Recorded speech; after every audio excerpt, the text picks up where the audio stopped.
Good afternoon. This is the August 25th, 2026 regular council meeting. Would you please join me in the Pledge of Allegiance? I pledge allegiance to the flag of the United States of America and to the republic for which it stands, one nation under God, indivisible, with liberty and justice for all. Madam Clerk, would you call the roll, please? Certainly. Councilmember Friedman. Here. Councilmember Santamaria. Here. Councilmember Gutierrez. Present. Mayor Rouse. Here. Mayor Pro Tem Stenton. Here. Councilmember Harmon. Here. And Councilmember Jordan. All right, very good, thank you. And I believe we have a ceremonial item. Yes, item 1, recognition of Santa Barbara Foresters as 2026 National Baseball Congress World Series champions.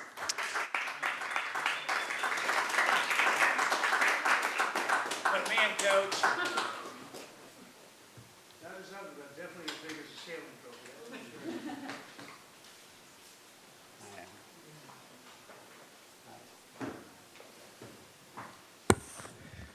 All right, this is a certificate of recognition presented to the Santa Barbara Foresters, the 2026 National Baseball Congress World Series champions. Santa Barbara is proud once again to congratulate its namesake California Collegiate League baseball team, the Santa Barbara Foresters, on winning the National Baseball Congress World Series championship in 2026. The Foresters reset their own record for World Series titles by winning their 11th in Wichita, Kansas. En route to the title game, the Foresters won the CCL South Division with a 26-6 record, leading the league in almost every statistical category. During the World Series tournament, the Foresters went 6-0, outscoring opponents 49-4 with 4 shutouts, and Foresters pitcher Noah Waldeck was named the most valuable player after posting a 2-0 record and allowing 0 runs. 5 other players were also named to the all-tournament team. Bill Pintard has managed the Foresters since 1995, winning more than 1,200 games, and along with this, his 11th World Series title. More than 70 Foresters alumni have gone on to play in the major leagues, with hundreds of others in minor league organizations. Along with these notable athletic achievements, the players and Foresters organization run the Hugs for Cubs Cancer Support Program for children. Bill Pintard founded the Hugs program in 1993 with Eric, his son and former player, who bravely fought the cancer that took his life in 2004. The team's philanthropic efforts include hospital visits with juvenile cancer patients, both in Santa Barbara and on the road. The Foresters provide some of the best and most accessible entertainment in our city and always include kids' activities between innings during home games. The players and the organization represent our city as outstanding ambassadors for both baseball and the human spirit. Now, therefore, I, Randy Rouse, by the virtue of the authority vested in me as the mayor of the city of Santa Barbara, California, do hereby and proudly recognize and congratulate our Santa Barbara Foresters as the National Baseball Congress World Champions in 2026. Congratulations, Skipper.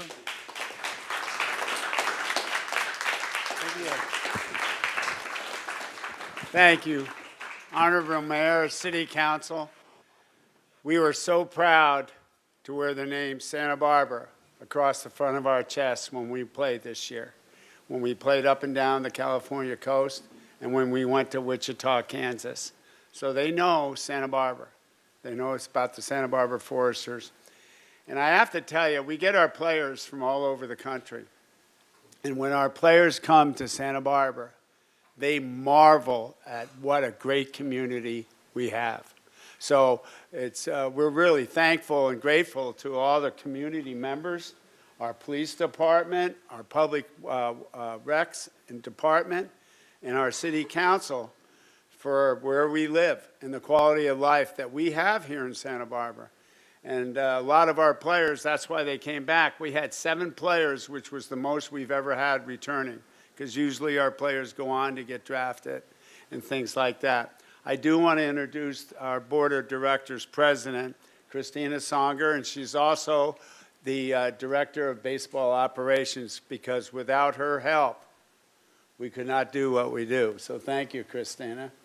And anyway, a lot of gratitude for everything that everybody does, and we're proud that we brought you another championship trophy. and we're going to display this in the city council and the mayor's office for a little while. And I do want to tell you that they are going to have a little party at the Carriage Museum on September 27th, which is a Sunday. And we're going to have some adult drinks, and we're going to have some tri-tip, and we're going to have some good music. I'm inviting you all to come. So thank you very much. We're going to leave this here. Can I get a picture, sir? I'll get a picture real quick.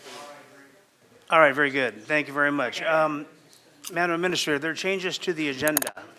Thank you, Mayor.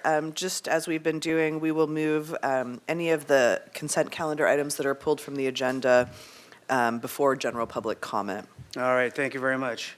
And with that, we'll go to the consent calendar. Madam Clerk, you have some items to read.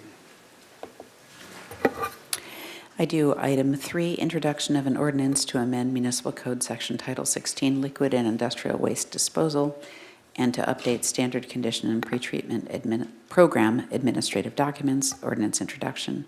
Recommendation that Council A, introduce and subsequently adopt by reading of title only, an ordinance of the Council in the City of Santa Barbara, amending Title 16 of the Santa Barbara Municipal Code relating to liquid industrial waste disposal by the amendment of various sections to authorize the Water Resources Director to establish and implement an electronic document receiving system consistent with the federal cross-media electronic reporting rule, and to designate the Water Resources Director in place of the Public Works Director in various sections or subsections of Title 16.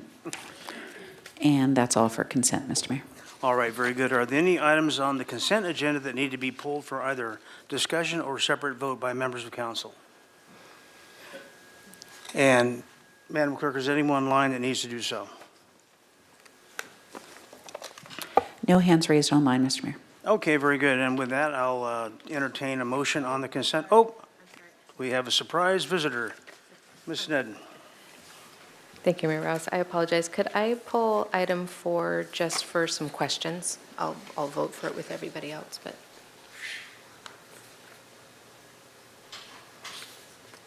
All right, so do you have any further comment, or just I you want? just have some questions. Okay, Should go I ask right them ahead. right now? Okay, so I don't know. We're waiting for Mr. DiMartini. Our budget manager, Natalia Glusek, is here, so why don't you Okay. go ahead and. Thank you. Yeah, just with OpenGov, just some questions about how much flexibility do you have with how the data is presented or not? And just a question about on the tool itself, how up to date are those numbers compared to, say, when we have budget presentations? Like at Finance today, there were budget presentations. Are those the same numbers on that day as OpenGov, or how much flexibility is there on that?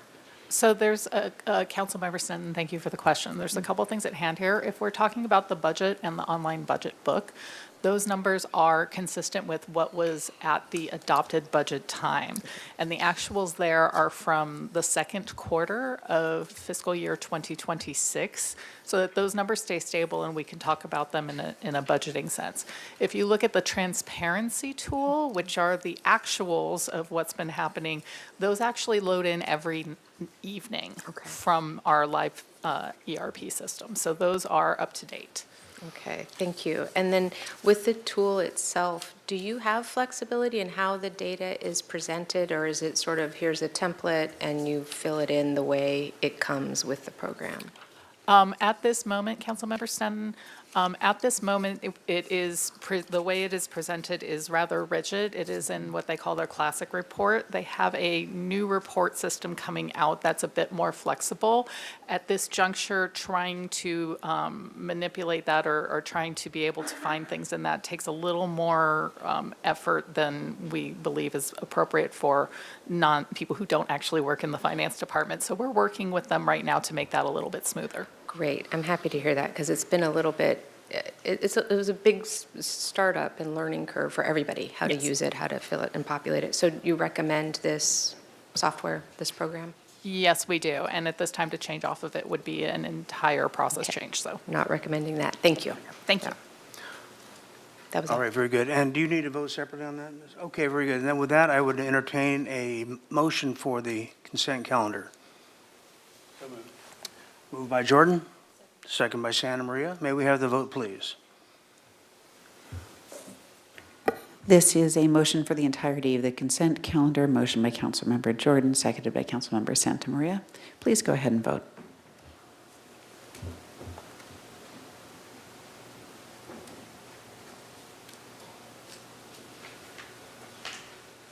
Pass unanimously. Thank you very much. And with that, we will close the consent calendar and go on to a report from the Finance Committee. Thank you, Mr. Mayor. Today at the Finance Committee, we had two items that were related. The first was a reserve policy discussion and direction, and the second was the operational sustainability initiative and funding for the local housing trust fund going forward. Under item one, which was the reserve policy discussion, the Finance Committee recommended that the full council will prioritize replenishing the emergency reserve funds, primarily at this point using the utility users tax, one-time funding and other means, but making sure that when that comes in, that goes back to prioritizing replenishing the emergency reserves. Also, revising the policy on emergency reserves to put stricter controls on when the council can access those in the future so that we are using them specifically for emergency-related disasters so that when it comes back, we will have that coming up to us in the council in the future to take a look at that. And then also look at language to increase clarity for the council and the public on terminology that is used for wording in terms of the budget so that at the Finance Committee, we see that a lot over time, but when it's new to the, other members of the council and the public, we want to make sure we're being as transparent as possible and it's easy to understand with the terminology. So we made that recommendation to look at the language that is being used for different terms, and then also include the local housing trust fund as part of any surplus as an option to fund along with going back into the general fund or the pension 115. So give that third option of local housing trust fund. And then finally, the operations and sustainability initiative, increasing reserves and expanding revenue opportunities. And then the local housing trust fund, we discussed a permanent source of funding and how to get there. And we recommended not pursuing any of some of the taxes at this time, with the exception of having a conversation with the community and some of our partners on the transient occupancy tax, but specifically reaching out now for some of our partners in the community to start having those conversations that would ultimately in 2028, if the community came together for a dedicated funding source through that means, and also reach out to philanthropy to assist with finding sustainable means for the local housing trust fund. Busy meeting.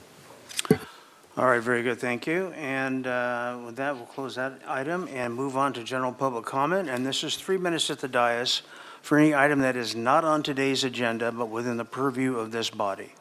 And we'll start up with Mark Redmond.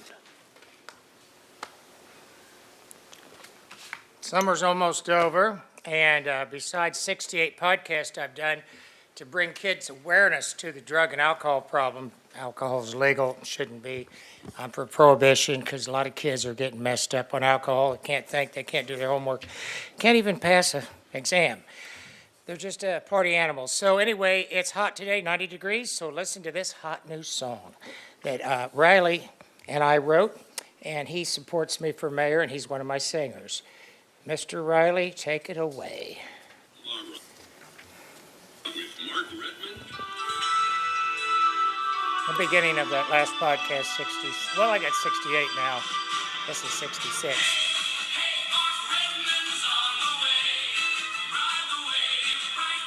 Ride the wave, bright new day.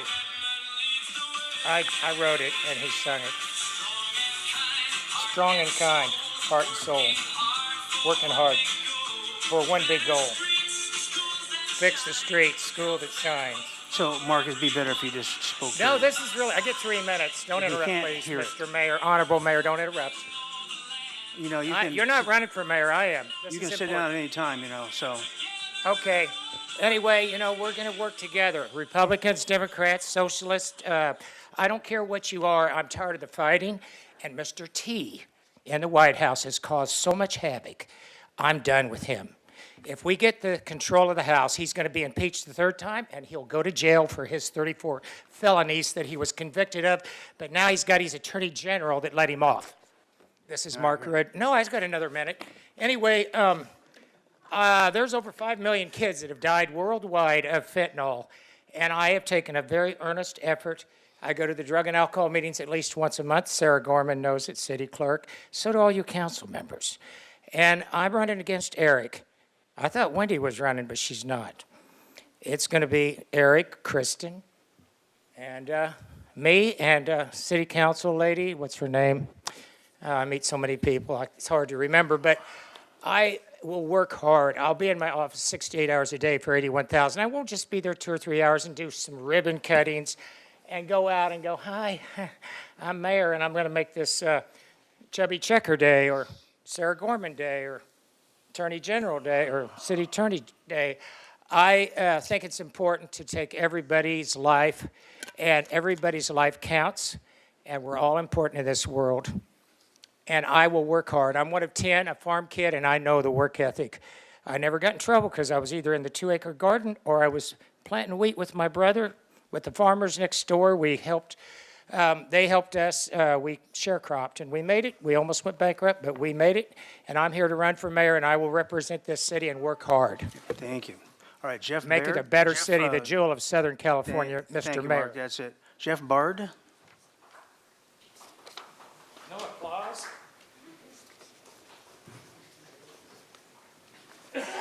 Good afternoon, Mayor and members of council. I would just like to comment on the real property transfer tax. It's a progressive tax. There's a lot of taxes that are not progressive. People that are struggling to raise their kids and pay rent or pay their mortgage, pay sales tax, and a plethora of other regressive taxes. So I would urge everyone on council to seriously consider or reconsider a real property transfer tax. Increased housing opportunities, especially in the lower income bracket, does reduce crime. We've seen that in recent studies that have come out supporting, for instance, Isla Vista had a fantastic crime reduction, largely because of the efforts of the Housing Authority to get people housed. It's an issue of fairness, I think. And also timing-wise, we've all heard the expression cash rich, no, house rich, cash poor. But certainly, if I'm going to pay a slug of taxes, the time is when I'm cashing out the equity in my home or investment property. So I would seriously reconsider that. I'd also like to call your attention, there's a study in Science Direct, Washington, D.C., which did arrive at a determination that real property transfer taxes do not significantly impact the volume of sales or the liquidity of properties. Thank you and have a good afternoon. All right, very good. Aaron Duffy?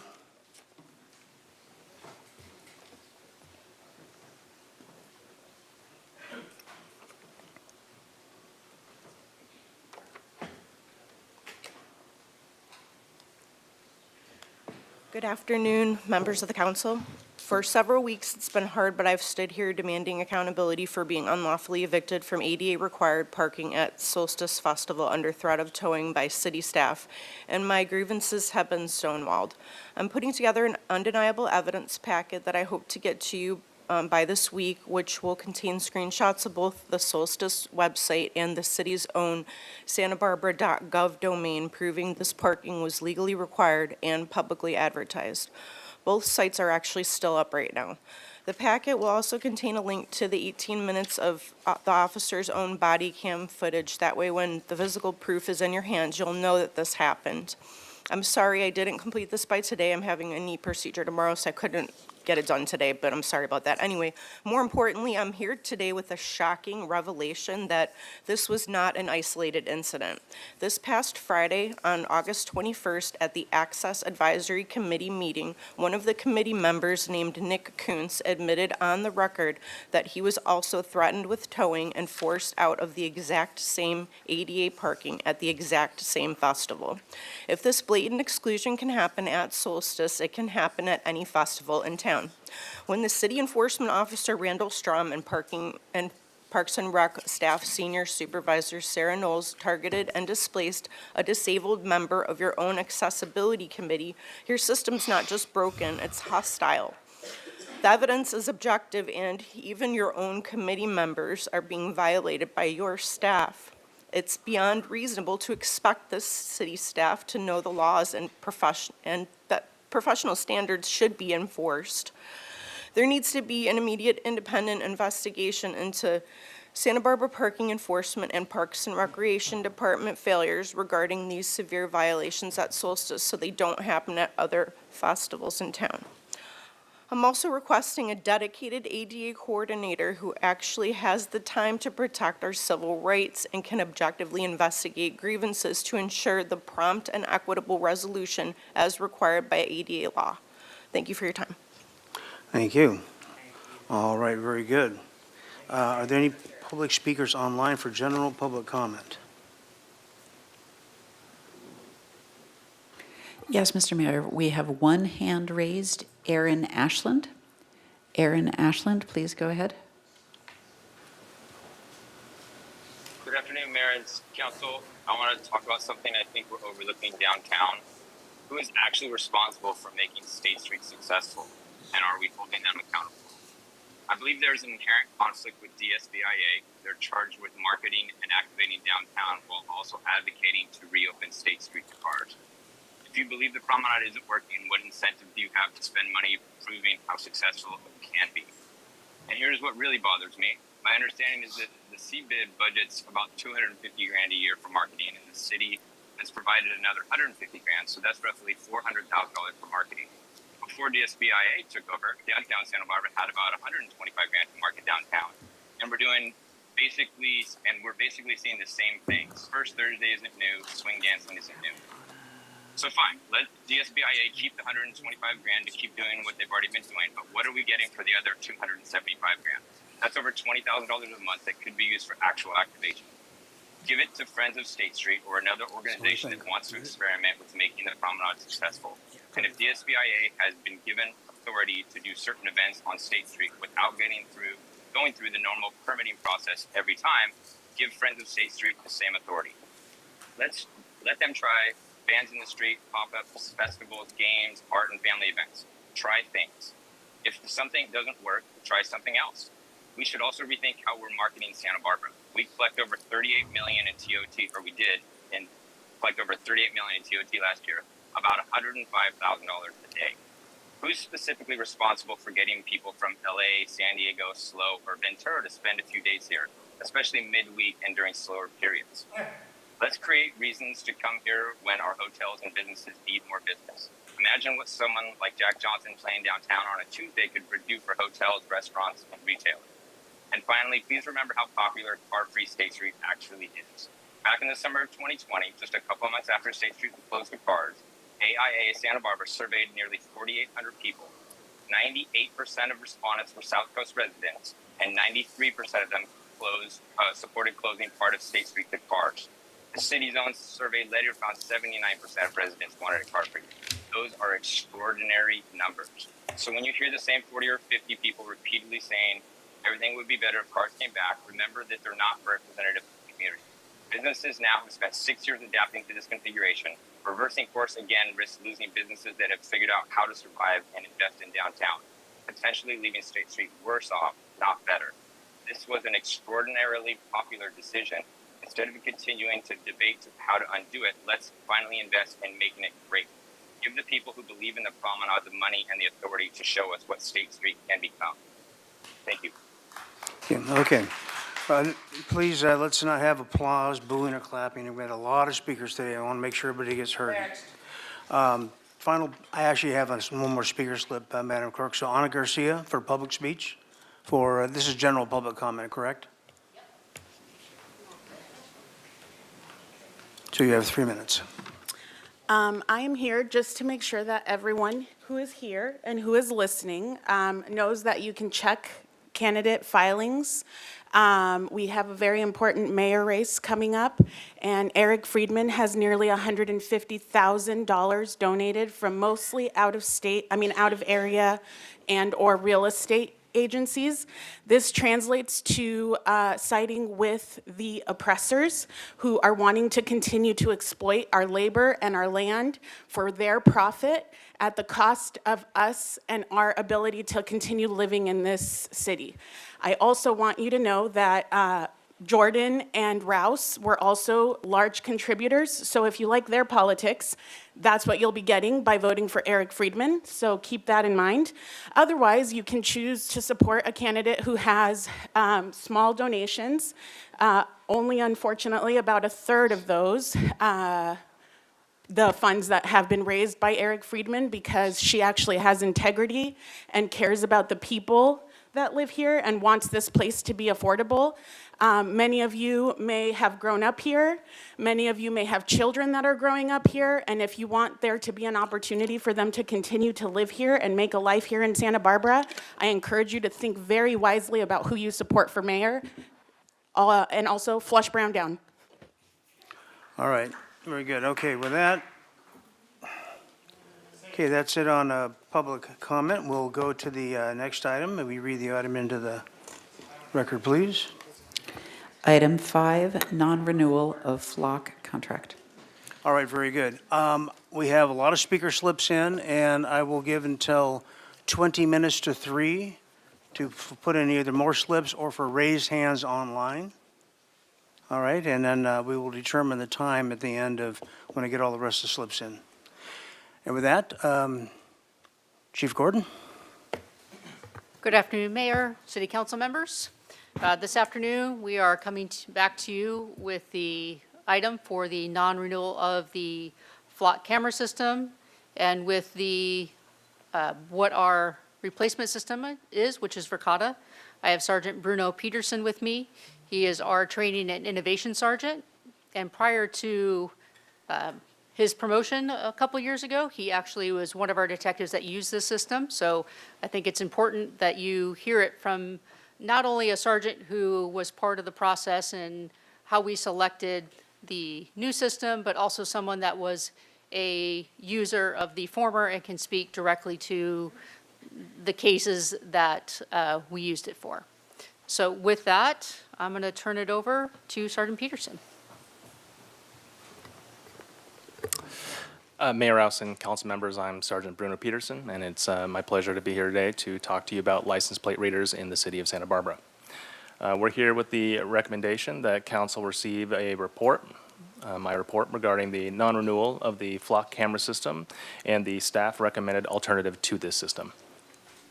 We're here to discuss per council direction. Earlier this year, staff took steps to evaluate non-renewal of the flock camera system and to recommend alternatives to the system that better protect personal data and prevent sharing of information across police agencies. This report presents an overview of the flock system and the staff recommended alternative Verkada. In July, the city administrator provided notice of contract non-renewal to flock, and staff has since identified an alternative system consistent with council direction. So I want to talk a little bit about our prior system, which was flock. We started using it in late 2023. We placed cameras at 6 different locations, 2 cameras at each location for a total of 12 cameras. The idea was to cover thoroughfares within the city to try and assist with investigations for people who are coming in or out of the city through the highway. We intentionally only put 12 cameras because our intent was to supplement our investigations without putting widespread coverage. And if you were to look at cities with comparable sizes to us, you would see that our amount of cameras is actually quite low in comparison. Our contract with Flock expired on August 23rd, which was an opportunity for us to evaluate other systems based on what our needs were. And we saw a need for greater control of our data. We saw a need to address our community's concerns regarding civil liberties and immigration. And we knew of other agencies that were having their data shared outside of the state which they did not want. And I do want to point out that even though that was happening, the city of Santa Barbara did not have that happen to us. Our data has been secure. So Verkada. There are several reasons why Verkada is a better tool for the police department and for the city. Perhaps the most important one is that we own our data. We have security with our data. For example, even if Verkada themselves wanted to access our data, they would not be able to without our permission. And this goes for any employee all the way up to the owner. The only way that the Verkada would be able to access our system for, say, let's say we need technical help or we need them to look at something, we would need to provide them a key. And that key would unlock the door to our data per se.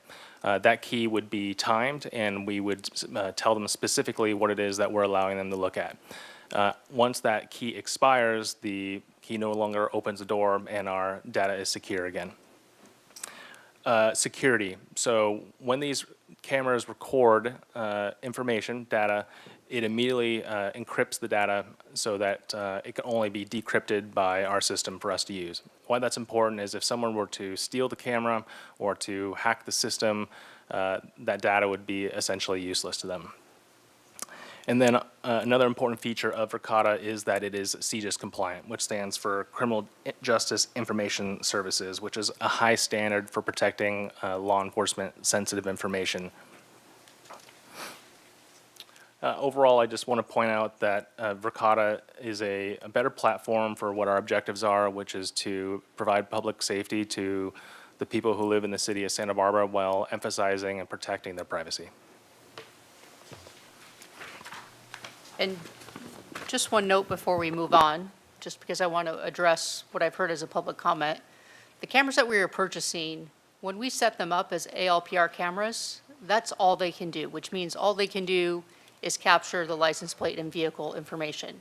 They can't be suddenly misused to capture facial recognition or anything else. It's the way in which the cameras are programmed for specifically license plate reader. So yes, the camera may have different operational capabilities if we were to receive it and program it as such, but that is not the way in which it is set up. It is set up for when this system and this camera is set up specifically for license plate reader, LPR, so that's what it captures. It does not capture other images. So I just want to make that very clear when we talk about it. I'll go so far as to say, even with Flock, it's the same. Flock has different products that have facial recognition, but the cameras are set up where they only capture exactly what they're programmed for. So we had a Flock camera recently stolen. We actually, as much as I hate to say this publicly, we cannot identify the person that stole it because it does not actually capture the image. I understand there's some humor in that, but I also, it is the reality of the system. So I share that from the standpoint of, I understand that there'll be some that will use that to their benefit in this moment, but that's the reality of what the system actually captures. We had a second camera damage, same thing. So when I say it's not just me talking from a hypothetical standpoint, I can tell you, we went back, we asked Flock to go back. There was no hidden digital image of any facial whatsoever. None of that was captured. These cameras are even far superior to Flock's in terms of those controls and as well as the audit capabilities, the configuration. One of the things I also want to point out is with Flock, you are part of a nationwide system.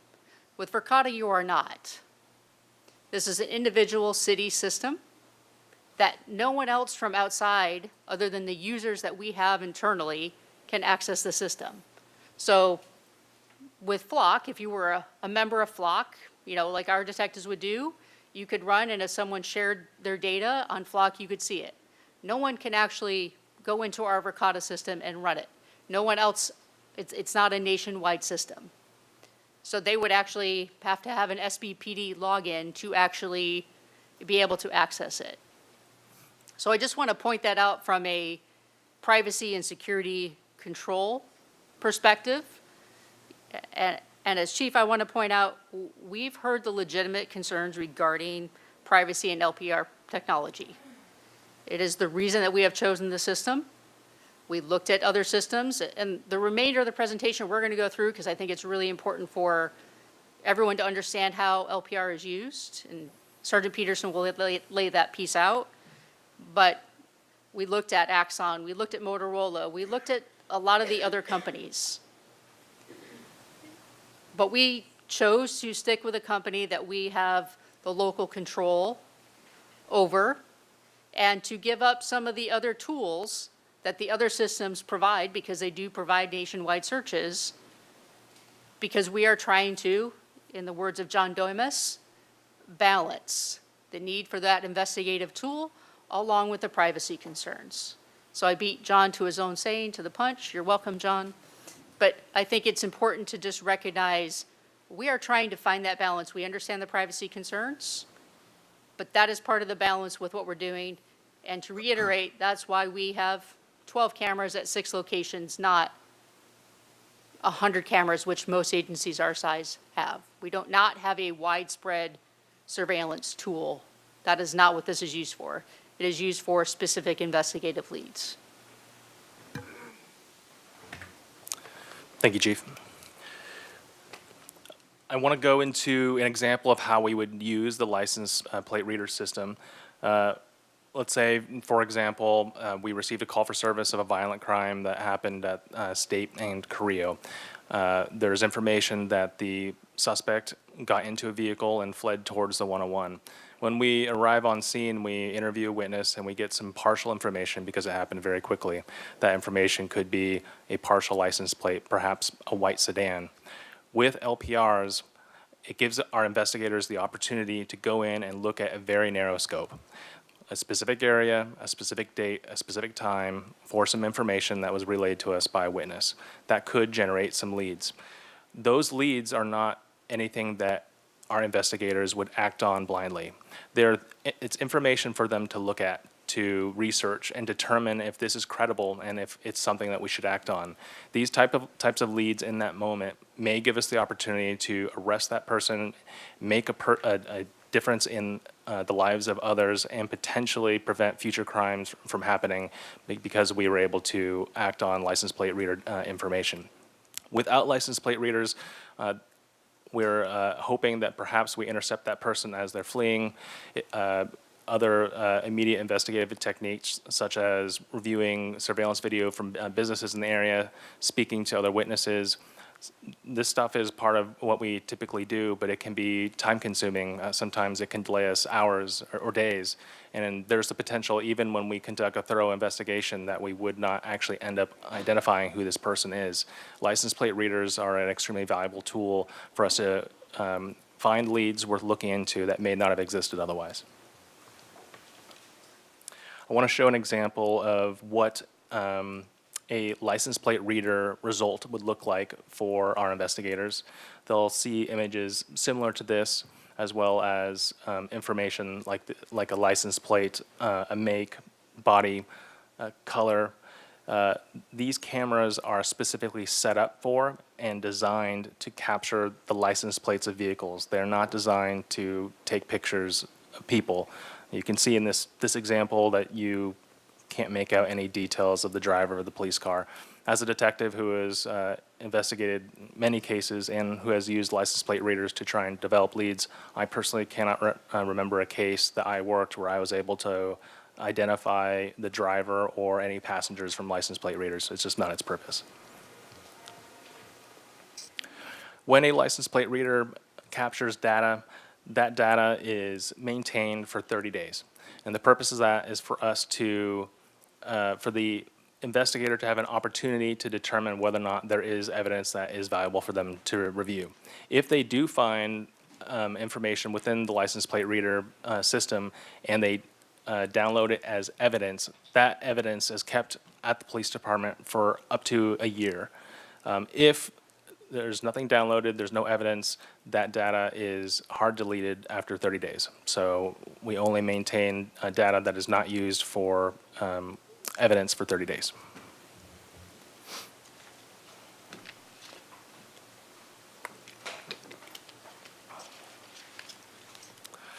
The use of LPR systems has been determined to be constitutional.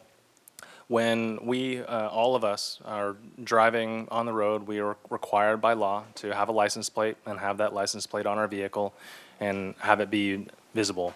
There's no expectation of privacy to license plates. John, do you want to talk about the Fourth Amendment? Sure, I'll be happy to. We stole the word balance, but I will talk about that premise quickly. Just to give a quick, I don't want to interrupt the presentation too long, but this may help spur on at least some questions you may have on kind of the Fourth Amendment issues. So the existence of an ALPR, it's true, is not in itself a Fourth Amendment violation. It's a tool like many other tools.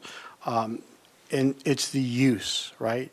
So I can't sit here and say honestly that the use of it could never be a Fourth Amendment violation, or I could not. And so what I mean by that, as the PowerPoint says, it's very true. There is a Supreme Court case that there's no expectation of privacy on the road. You expose yourself driving your vehicle to public observation. It's a main thoroughfare, just like sidewalks, like roads. The Constitution does not provide you an expectation of privacy. Moreover, there's no expectation of privacy in court cases as to your license plate. Anyone, including an officer, can look at your license plate and jot down. In fact, it's required by law to have it for identification purposes.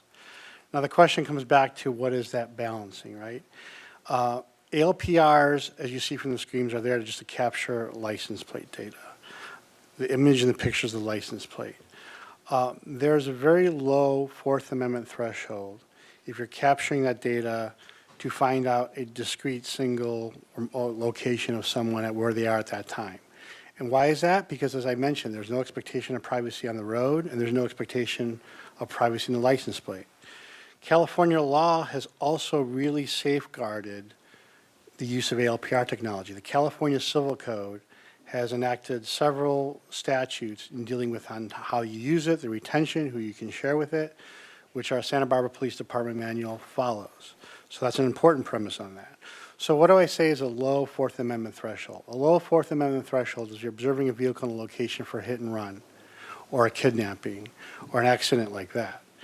You have a much higher risk of Fourth Amendment violations if you are tracking continuously, and that's a key word, continuously, people's movements to find out where they are at all times for a period of time. Now, there is no case that has struck down the ALPR use, and a lot of the cases we've seen have distinguished it from cell phone use. Now, there is a relation to cell phone use. There's a case, Carpenter v. United States, and several other cases that talk about cell phone use. Cell phone use is different. With a cell phone, don't forget, you can track someone's locations at all times. It's a much different and sensitive technology, and it has recognized the right of privacy and the infringement on the Fourth Amendment when it is abused like that. Now, that's why I'm saying when I can't say it's risk-free on ALPR, because if the risk becomes higher from a Fourth Amendment standpoint, if you are continuously monitoring and getting data to get people's patterns, right? And to do that without a warrant creates significant Fourth Amendment issues. So that's why I don't want to say that. But what we have in place is a police department policy and state law and how we've used it to safeguard that, to keep the Fourth Amendment issues at the lower end of the threshold. Continue.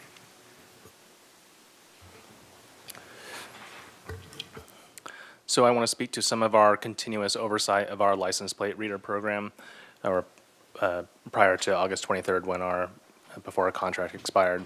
Only people who are authorized to use the system can access it, and that has been detectives and sergeants. And those people must go through mandatory training to be able to access the system. Among those people who are authorized to access the system, when they do, they have to select a justified reason for accessing the system, as well as a case number, which is associated with the investigation that they are looking at.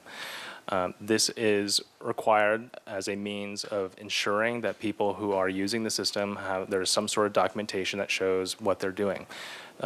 A person who is auditing the program can go in, look at the list of access uses, and then see if what they're looking at aligns with the case number and the reason that they put. And that also lines up with a comprehensive audit that our department does of our LPR system. And bottom line, I also want to share that we do not share any data with other agencies, and we have not had any documented misuse of our system. There's been no unauthorized access. Just to dive into our policy a little bit more, SBPD policy 415.6, all data that is accessed through LPRs is login and password protected and capable of documenting each time that happens. Anyone who logs in, there must be a legitimate purpose that's approved for them to access and use the system. And we conduct regular auditing of our LPR system. Prior to implementation of, this slide shows prior to implementation and post-implementation of license plate readers for clearance rates for Group A offenses. And what Group A offenses are some of the most serious offenses that affect the people who live in our city. So prior to implementation, our clearance rate was 42%. After implementation, there was an increase of 11%. An example of some of those clearances through license plate readers, in 2024, we had a serial jewelry robber who their vehicle was captured through license plate readers. Otherwise, we would not have been able to identify them. That person was sentenced to 19 years in prison. In downtown Santa Barbara, we had a stabbing where someone was stabbed in the chest. Again, as that person was fleeing the scene, a license plate reader was able to identify their vehicle. They were eventually arrested and found to be in possession of a loaded firearm. We had a serious bodily injury battery where our initial investigation had no leads whatsoever, and without license plate readers, we would not have been able to identify that person and ultimately hold them accountable. Our license plate readers have also been used to assist in identifying someone who is distributing child sexual abuse material, to identify a vehicle that was coming into Santa Barbara to distribute large amounts of drugs, including fentanyl. In multiple cases, identifying vehicles as they're on their way to meet minors as sexual predators, and then also to identify a person who would have normally not have been identifiable, who had defrauded $300,000 from an elderly member of our society.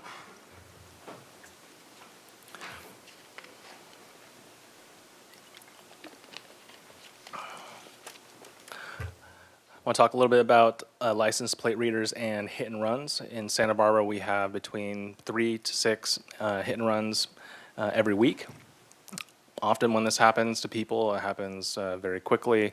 They're trying to process what has happened, thinking that the person is going to stop. By the time they see that that person is fleeing, they only remember a few details about the vehicle. Maybe a few digits of the license plate, a make, some sort of characteristic about the vehicle. Many of these cases would go unsolved without license plate readers. And it gives our traffic investigator an opportunity to put data into the system for those cameras that happen to be around the area at the time of the accident and see if it generates leads. Again, these are not leads that the investigator is just jumping into and acting on. They're vetting them out and investigating them to see if they're actually the person who committed the crime. These instances have given us the opportunity to hold suspects accountable and then also involve insurance companies appropriately. And then pre and post implementation of license plate readers, when it comes to hit and run clearances, an increase of 9%. And I will say that has gone up even more. I know our last month, our clearance rate was over 80%. And I thank you very much for your time and this opportunity to talk to you about license plate readers. I'm happy to answer any questions. Thank you. Excuse me, we're going to go to public comment, and then we'll come back to council for questions and comments. So there's a whole bunch of folks here and online, so we're going to go to a minute per on the public comments.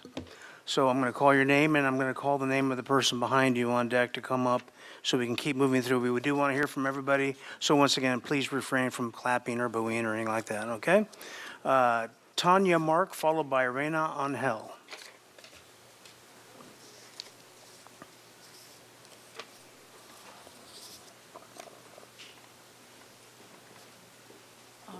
Can you all hear me? Hi, Tanya, Mark, they, them. Good afternoon, council. I wish I were saying good evening, as the community asked you to change the time of this meeting from 2 p.m. to 5 p.m. So working people had a better chance of making it here to speak on this issue. However, you refused. You sneaky council. You shared out to the community that you canceled the contract with Flock without really telling the people that you're still considering other ALPR cameras and what that entails. Switching brands is not what we are asking. I'm here to say no, not just to Flock, but to all ALPR cameras, including Verkada. For those who aren't sure what the acronym stands for, ALPR equals Automated License Plate Readers. But that acronym is devious because these cameras don't just look for license plates in vehicles. They can see everything around them. To the information that SBPD presented today, the idea that we as a community would trust SBPD to set up these cameras without the facial recognition settings and the access that individual sergeants have to search the Verkada system is wild. You're putting intent over impact. And I will not be grateful that we only have 12 cameras and not 100. That feels more like a threat than a consolation. Thank you. Okay, Reina Angel, followed by Zach Cosimum.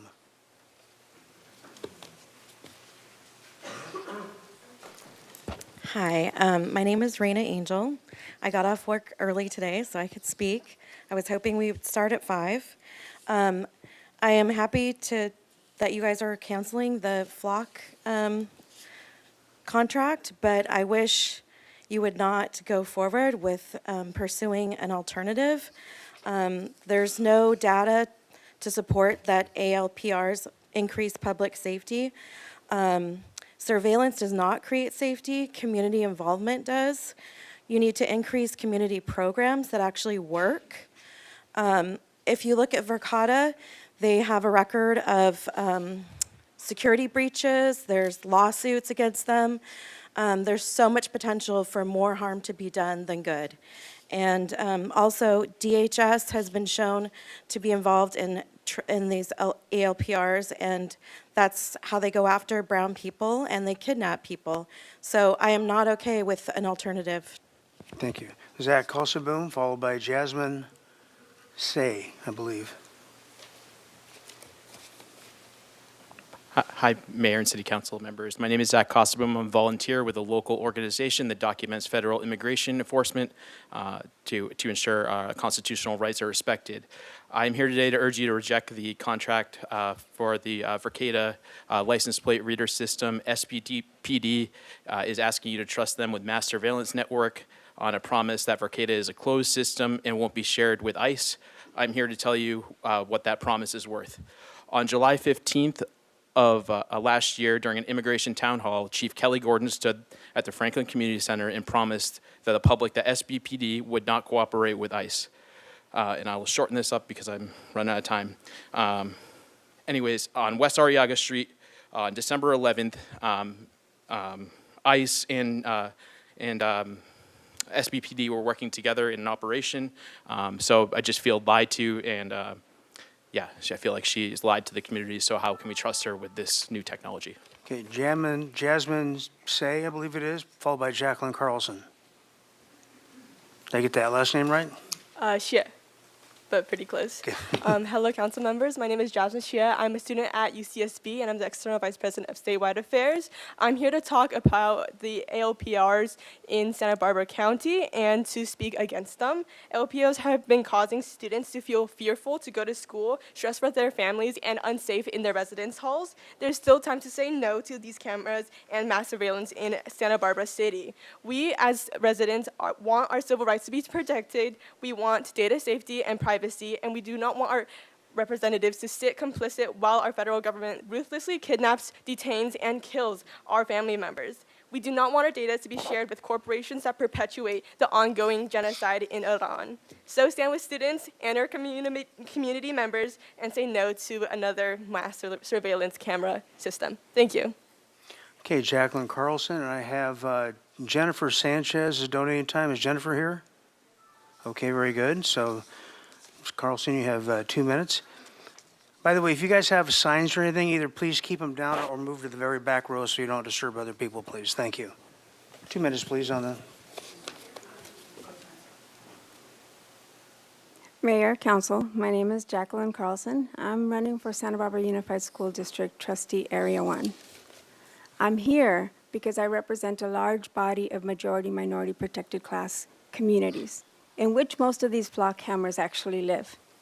I'm here to remind us that we are a charter city, which means the power belongs to the people and the driving decision of council belongs to that reflection. I'm here to encourage you to stop the process that you're currently on and open up a public process so that we could all have the opportunity to own our city. I respectfully want to tell our police department chief that the chief is not elected its own, which means that their budget and what our police department might consider as their property is not actually theirs. It belongs to us, the people in this community, and we don't want it. So I urge you not just to stop a contract and find a different solution, but to allow public process so that we could continue to work together. We do have a process in place. So my question is, why hasn't specifically this type of incentive, this type of policy come to council? Not in this kind of setting where a police department is informing us of what they will do with the budget, but whether we should even have this in the first place. We have a process, and I encourage you to go back and notice that it has not been an agenda item. So please, go back, follow our process, and protect our charter city to continue to be a charter city with its protections. Thank you. Thank you. Hillary Licht, followed by Ian Page.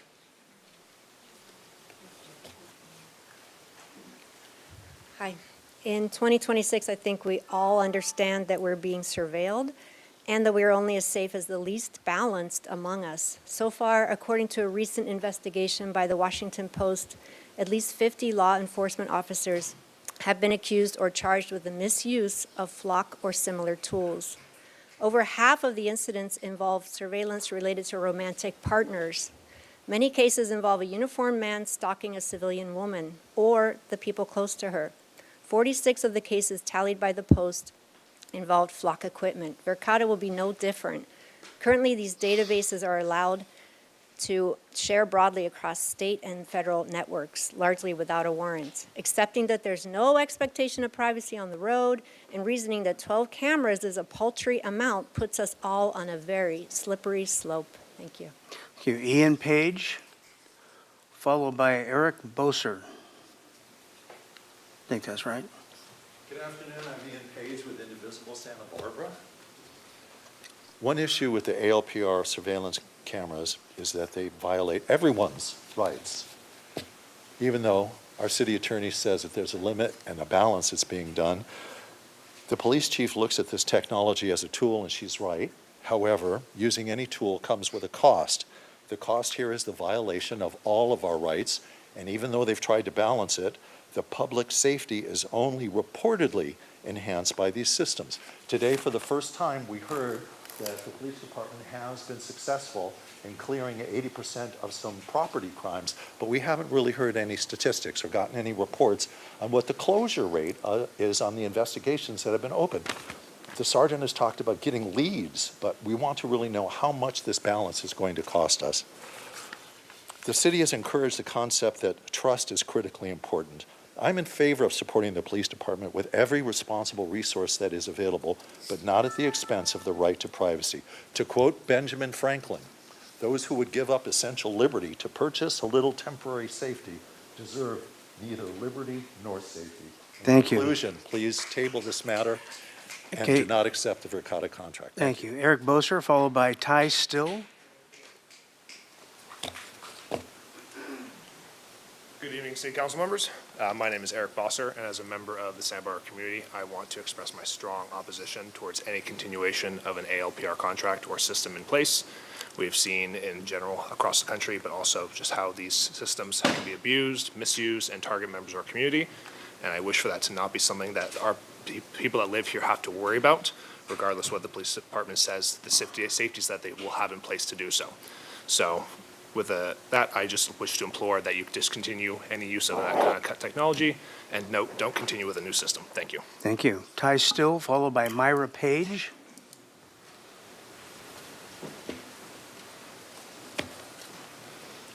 Hello, Mayor, City Council, and people. I'm here to speak in support of ending the contract with Flock and not renewing with Verkada or any other ALPR vendor. I believe that mass surveillance is the way that fascism will beat us in this country, will beat freedom in this country, and we must stop it at all costs. Thank you. Okay. Myra Page, followed by Brittany Zarate. I'd like to defer my time to Primitiva Hernandez. Okay, hang on one sec. I know she's here, so I'll put you aside there. Okay, and then with Larry Barrett, followed by Teresa Cardenas.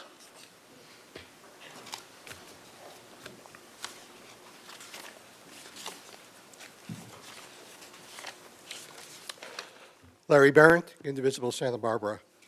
Thank you, city, for canceling Flock. I cannot understand why this city is in such a rush to repeat the same mistake it made with Flock with Verkada. You have in this room a tremendous amount of expertise and community experience. You are not going to receive any of that in a series of one-minute comments. So I can take what I wrote and toss it out. The Civil Code requires ALPR technology to be implemented only after a full public hearing. This is not a public hearing. This is a series of chopped and diced pieces of information. You are missing out. We have spent the last week since we learned about Verkada studying it, looking at alternatives. You will receive none of that in one-minute pieces. This is not the public process that the law requires, and I beg you to do something different than what you're doing today for this consideration. Thank you, city, for getting rid of Flock. Don't compound that mistake. Thank you, Mr. again. Barrett. Teresa Cardenas, please don't, we want to make sure everybody gets heard, so don't interrupt with clapping your own. Teresa? My name was said and then skipped when she passed her time.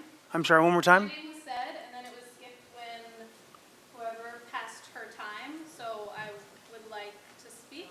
You said my name, Brittany Zarate, and then when the person before me passed on her time, you then went on to someone else. Okay, well, come on up. Thank you, sorry, I know, we're just trying to get through. There's got a lot of folks here. I totally get it. I Go just wanted ahead, to catch you're it. on. Okay, so like I said, my name is Brittany Zarate, and I'm here to express my concern with any and all ARP technology as a whole. While I appreciate you ending the contract with Flock, I have a couple concerns. One, how are those Flock cameras getting removed, and are we as the taxpayers paying for their removal even though we didn't want them in the first place? And what's going to happen if they're still there? And I understand we're switching to Verkada as alternate technology. I'm the child of a 30-year veteran of law enforcement, so I understand that this is a tool that is super helpful, but there's only anecdotal evidence that it actually helps, and there are case after case of this technology being used to stalk women. Verkada specifically has been accused of using this technology to stalk and harass women. So as a woman in this community, I'm concerned about my safety, and also how do we expect this to be enforced when ICE doesn't have license plates and they drive through all the time? So how do we know that this technology is actually protecting us? And All right. at that, I'm done. Teresa Cardenas, followed by Ann Krinsky. Yes, hello, thank you to the Santa Barbara City Council for the opportunity to share my opinion, and thanks to Indivisible for making me aware of this opportunity. My name is Teresa Cardenas, and in spite of the situation in our country, I'm still a proud American citizen. My family and I have been here for over 40 years. I have lived more years of my life here than in Mexico. My family and I escaped Mexico for many reasons. The most important one was for the lack of respect for human rights. We have lived happily in this great country, abiding by the rules, with no criminal backgrounds and paying our taxes. Since last year, again, like in his first term, I am persecuted by the color of my skin. I'm pointed out for speaking other languages besides English, which I'm very proud of. And now I feel this administration wants to spy on all of us, not just us. I am against these cameras because we shouldn't be under surveillance. That is not security. I want to be able to drive around freely as before in my beloved country. We don't need another questionable company like Verkada. I'm okay of the cameras that have been here always to catch any infractions, but not to spy on hardworking people. Thank you. Anna Krinsky, followed by Beckett Stubbs. Thank you very much to the council members for offering us this time to speak, and to Indivisible Santa Barbara for informing us of this opportunity. I had more comments, but I've learned a lot today. Thank you very much. I'll just say, would this city really be able to stand up to demands from ICE and other federal agency for the data obtained from the cameras? As we can imagine, the Supreme Court would probably side with ICE's right to obtain that data. So why even have the data to provide? Perhaps in a city with a high crime rate, they have great value, but Santa Barbara, really? These cameras appear as if Big Brother is working hard in America's cities, and I really don't want Santa Barbara to be one of them. Thank you so much. Thank you. Beckett Staubs, followed by Benjamin Labarge. Hello, council members. My name is Beckett. I live in District 6. I want to start by saying I'm disappointed in council for not doing their duty as public servants to make this meeting at 5 p.m., as many people requested. I am pleased by the city's decisions to not renew their contract with Flock. However, I am displeased by council's deliberation on engaging in another contract with a different surveillance company, especially one with a problematic history. I want to emphasize that Flock is not the reason why people are upset right now. We are upset because people are constantly surveyed without our consent, and the outrage in our community will not dissipate if the city engages in a new contract with a different company. So I ask that council give transparency to the research conducted on crime occurrence rates before and after Flock cameras, or possibly have a third-party research clearance rates before and after Flock. I also ask that no private company is contracted for the purposes of surveillance of our citizens. Thank you for your time. Thank you. Benjamin Labarge, followed by Kim Cochran. Hello, my name is Benjamin Labarge. I only have a minute, so I have to be a little brusque. Sorry. I'm a local. I was born and raised here. My brother Matt worked with you guys very closely until very recently. Some of you probably even know me. You are paid so well. Your jobs are very easy. Even the worst of it is very easy. You do not need a tool to help you sit around a little more. I've watched you lie repeatedly to my face about your involvement with ICE, about the misuse of your comrades, people who you should speak for, people who you should hold accountable. We're not going to stand for it. You've already tried to track the people who removed the last Flock camera, so you've already admitted to attempting misuse. Why can we trust you to not continue to do that? Thanks. Kim Corcoran, followed by Primitiva Hernandez. Kim Corcoran. Okay, so Primitiva, come on up. And you have someone that donated their time to you, so 2 minutes, please.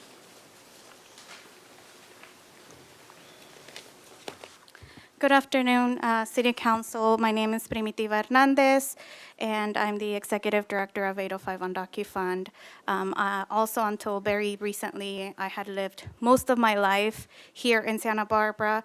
Went to school here. My 18-year-old just started his first day at college at SBCC. So I think this issue impacts not only those that live here, but those that visit here, shop here, and have people that they care about here in this beautiful city. So here I have this community fact sheet, which I emailed to all of you, to the city manager and chief of police. This is a community fact sheet that was put together by several groups that we just learned recently that Vercarta was being considered. It's based on significant research also done by Technology for Liberation, which is a group based out of Cal Poly. I believe they are connected today over Zoom, so they're going to be able to share more information, but I'm happy to circle that among the audience as well. Basically, what we are asking is simple. We are asking for time so that we don't make the same mistake that we did by implementing Flock. We are also asking for a community forum where we will also have the opportunity to share some slides and information and research, because obviously 1 minute is not enough.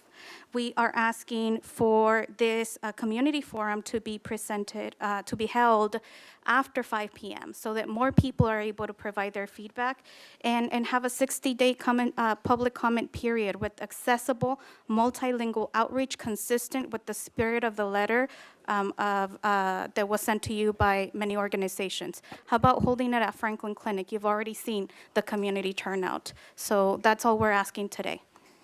Thank you. Marcy Winograd, followed by Kevin Heim. Thank you. I'm Marcy Winograd, and I am co-chair of the Central Coast Anti-War Coalition, a member of DSA. And I urge you, thank you, first of all, for not renewing the flock contract. You may have seen my op-ed, get the flock out of here, in the Independent. I would ask that you not plunge us into another contract that threatens the privacy of our people and is part of a mass surveillance system. Look at who this company partners with. Another company called Axon that has contracts with ICE and Homeland Security, and the company that's making those electronic gloves. It also partners with Copera, a company that's headquartered in Israel that provides mass surveillance for a government in Israel that's now engaged in the genocide of the Palestinian people. So let's put the brakes on this, and I love the idea of a public forum. Thank you. Thank you. Kevin Heim, followed by Amanda Green. Good afternoon. The core issue today is not only what company controls our data, but it's how officers use this powerful surveillance tool, how command staff supervises that use, and whether the public has a meaningful way to verify compliance. Through a PRA request, I have received the Police Department's 2025 flock audit logs, detailing every flock search conducted by our officers. In that log, there were more than 50 searches whose stated reasons referenced cases for outside agencies, including Interpol, the U.S. Marshals Service, the Santa Barbara and Ventura County Sheriff's Office. SPPD policy requires outside agencies seeking access to our data to submit a written request to command staff. When I requested copies of the written requests and approvals, SBPD said it had no such records.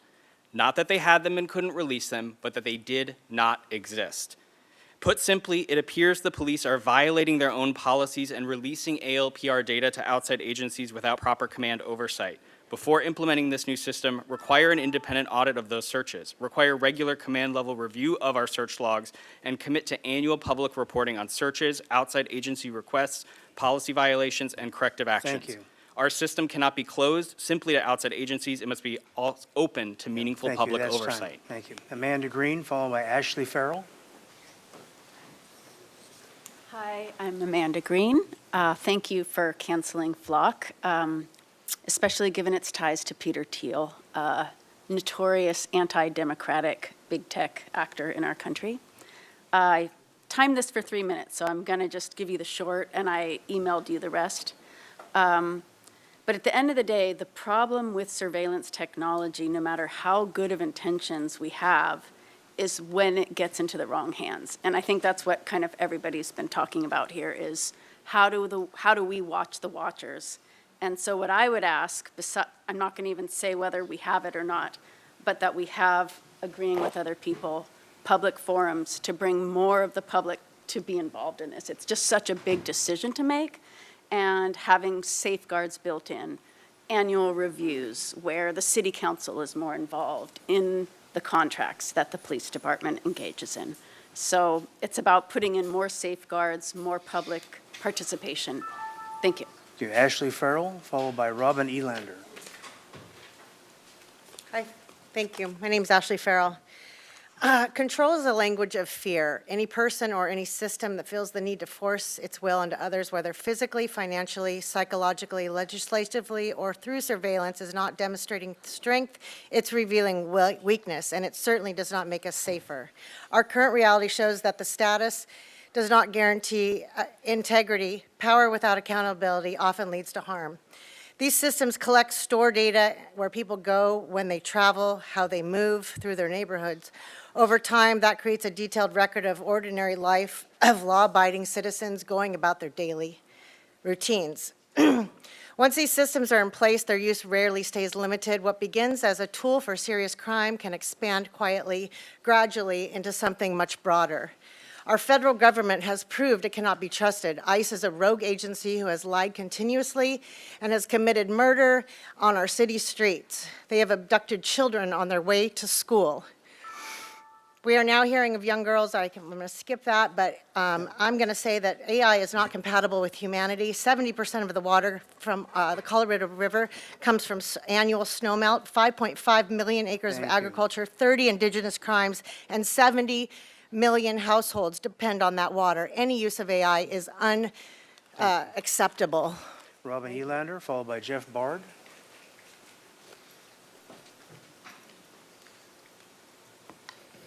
Good afternoon, Mayor, council members, and community members. My name is Robin Elander, and I serve as the Executive Director of the Downtown Santa Barbara Improvement Association, and I'm addressing council to ensure that our police department has the tools and technology to do its job effectively. It is critically important to allocate resources and tools to be able to prevent and solve crimes for our community. I understand and respect some of the concerns that are brought up today, though I trust that council and the police department can move forward in a timely manner that respects our residents, their privacy, and our greater community and its public safety. Thank you. Thank you, Jeff Bard, followed by Carrie Hunt. Can you reset the timer, please? Thank you. 2 quick points.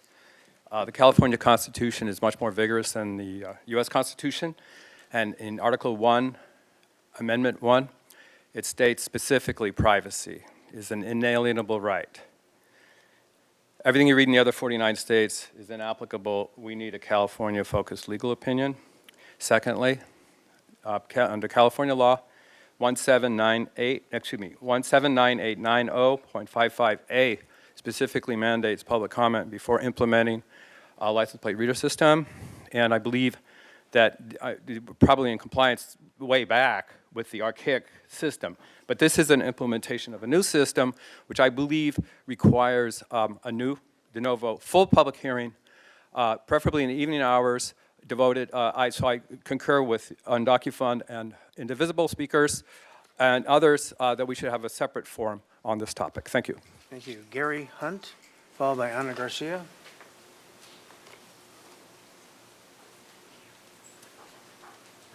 Good afternoon. I'm going to cut to the chase and say that you did the right thing letting the flock contract expire. Keep doing the right thing and do not replace it with Verdaka or any other ALPR surveillance systems. Other communities like ours have let their contracts expire with flock, and they recognize that there were issues with it and made the decision to not go with any other ALPR surveillance system. I think of Chandler, Arizona. So I ask that you follow their lead. Thank you for your time. Thank you. Ana Garcia, followed by Tessa Gabarra.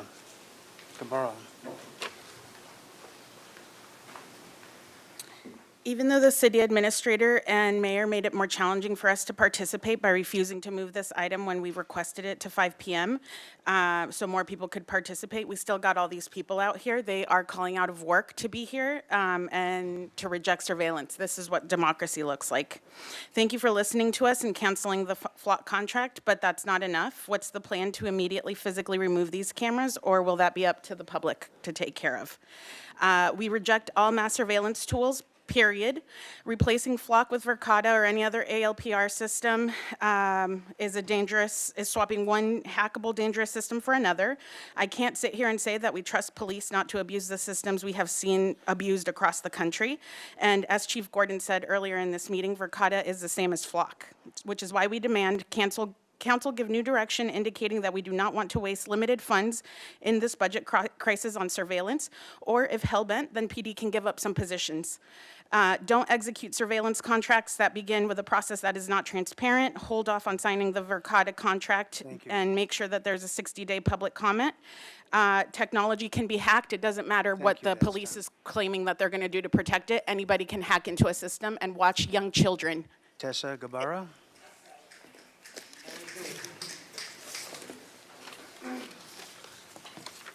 I understand that the city does not currently intend to use these cameras for facial recognition, but I don't think we should just be evaluating it by how we intend to use it today, but by what the technology is actually capable of. Verkada's platform includes features that can identify and search for individual people using specific characteristics.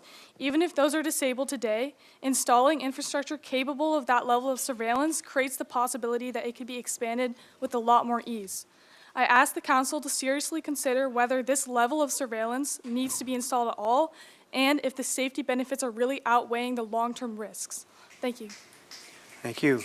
Madam Clerk, we have speakers online. Yes, Mr. Mayor, we have two speakers who raised their hand on time, Trey Pinner and Sarah Paredes. Trey Pinner, please go ahead. Good afternoon, Council and Mayor. Thank you for the opportunity to speak before you.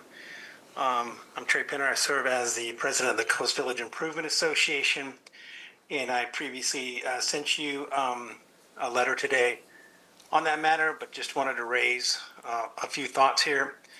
We greatly appreciate the challenge that our police department face every day to track and solve crimes and accidents in our community, and we agree that a concept of balance is most important to the public safety and the privacy concerns, and we do believe this type of process is a balanced system. At this time, Coast Village Road does not have any cameras on that area of the city, and we're not currently requesting any, and should we do so in the future, we would certainly have that come before our board for discussion. But we appreciate the Santa Barbara Police Department's efforts to evaluate and implement technology that can enhance public safety while maintaining appropriate oversight and safeguards. Thank you. Thank you. Next public speaker, please.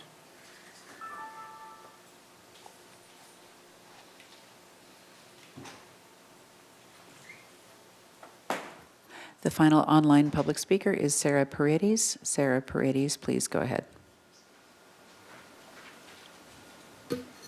Hello, my name is Sarah, and I'm here on behalf of Buen Vecino, a local nonprofit organization who supports immigrant and marginalized communities through education, legal assistance, and community organizing. We are urging the city of Santa Barbara to reject automated license plate readers and not replace Flock with Verkada. These networks track daily movements of regular law enforcement targets, law-avoiding citizens, and visitors alike. ALPR systems collect sensitive information about where people drive and can be misused, abused, or compromised. There are documented cases of ALPR errors leading to innocent people being stopped at gunpoint, misuse that has led to stalking, as well as improper searches of ALPR databases. We deserve to live, work, and raise families without fear of criminalization, deportation, or eviction. We deserve to breathe freely. We deserve to feel safe, and we deserve a city that invests in our communities, not in surveillance. Replacing Flock Safety with another mass surveillance vendor does not fix the fundamental dangers of this technology. We said no to Flock, and now we say no to another surveillance contract with Verkada. Thank you for your time. Thank you. Further public speakers, Madam Clerk? Mr. Mayor, no further public speakers who raised their hand by the timeline. Very good. Ms. McAdoo, you had a statement you'd like to make. Thank you, Mayor. I just wanted to make a couple clarifying comments before asking if the council had questions or other comments. I just wanted to clarify what this agenda item is and what it isn't. The council has previously held a number of and very comprehensive engagement and robust hearing process to adopt the ALPR policy, which was originally adopted in September of 2020 and then updated in January of 2024. And so that policy is not up for vote today, but I did want to highlight that this is different because while state law and the city attorney can clarify where if I misspeak, but state law requires that the council adopt the ALPR policy, which you have done. This is simply to review the technology that we are using and implementing as a result of that policy.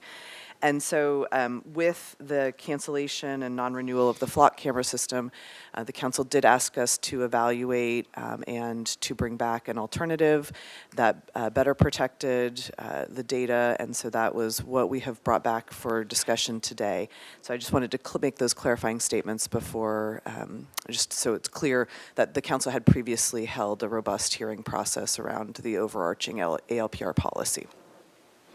Thank you very much. Okay. Honorable Mayor, too, if I may add to, I think just to go off Ms. McAdoo's point and also hearing public comment too, because they raised a very fair point and question of when do you have to hold a public hearing for public comment for ALPR?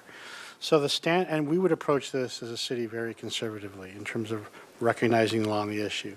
So if you are just changing technologies or not changing the policy as a rule, when I say like vendors, I wouldn't say technologies, let me rephrase that, then yes, the likelihood of that. If the rules are maintaining the same, not needed because you're not changing the policy. If you're actually implementing a new or expanded ALPR system, which we're not doing here, then yes, I view the California Civil Code as requiring to follow that in the public hearing requirements. But we are not expanding it. It's not going from more cameras would be a standard. It's not introducing new technology. If it was at all introducing, let's say I heard example of face recognition technology, absolutely you would need the public hearing process in the California Civil Code. The conservative thing, if you're changing in terms of some of the policies you see in the Santa Barbara Police Department manual, even retention period, the law probably said no, but to err on the side of, precaution, I would advise, yes, bring that for public hearing. But that's not what's occurring here, and that's why the public hearing that was held on this technology a couple years ago remains unchanged for today. All right, very good. So with that, I'll bring it back to council. Mr. Gutierrez. Thank you, Mr. Mayor. Chief, has there been any cases of our police officers misusing this technology? Mayor Rouse, Councilmember Gutierrez, no. So I too have researched the new, hey guys, come on, this isn't a joke. I too have researched this issue and discovered that they were forced to pay a settlement for a variety of data breaches. Have you all spoken to this company and gotten any kind of concrete reassurance that this won't happen again? Yes, so, sorry, Mayor Rouse, Councilmember Gutierrez, so that data breach goes back to 2020 and 2021. And as a result of that, it's what actually makes them one of the more superior companies with this because they've made significant changes to their system. And that settlement that is referred to is actually because of they weren't advertising their address on the consumer opt-out, which is separate from the technology we're talking about. So that's separate, and they've made significant changes because of that. This happens often with companies that have data breaches all the way from, you'll see AT&T, Zoom, I could go Microsoft, a long list that with those type of data breaches. And what now it means is they actually have independent auditing. They now have the highest set of certification and controls. What Sergeant Peterson referred to is they don't have access to our data unless we were to give them a key to our data. So the security in which and the things that they took from that data breach and the fact that that was a bad actor who was eventually indicted for that related to those 2021. And now the controls and the security that they have are superior to most other companies. So are you aware if any federal agencies have access our flock technology that we use? No, they have not.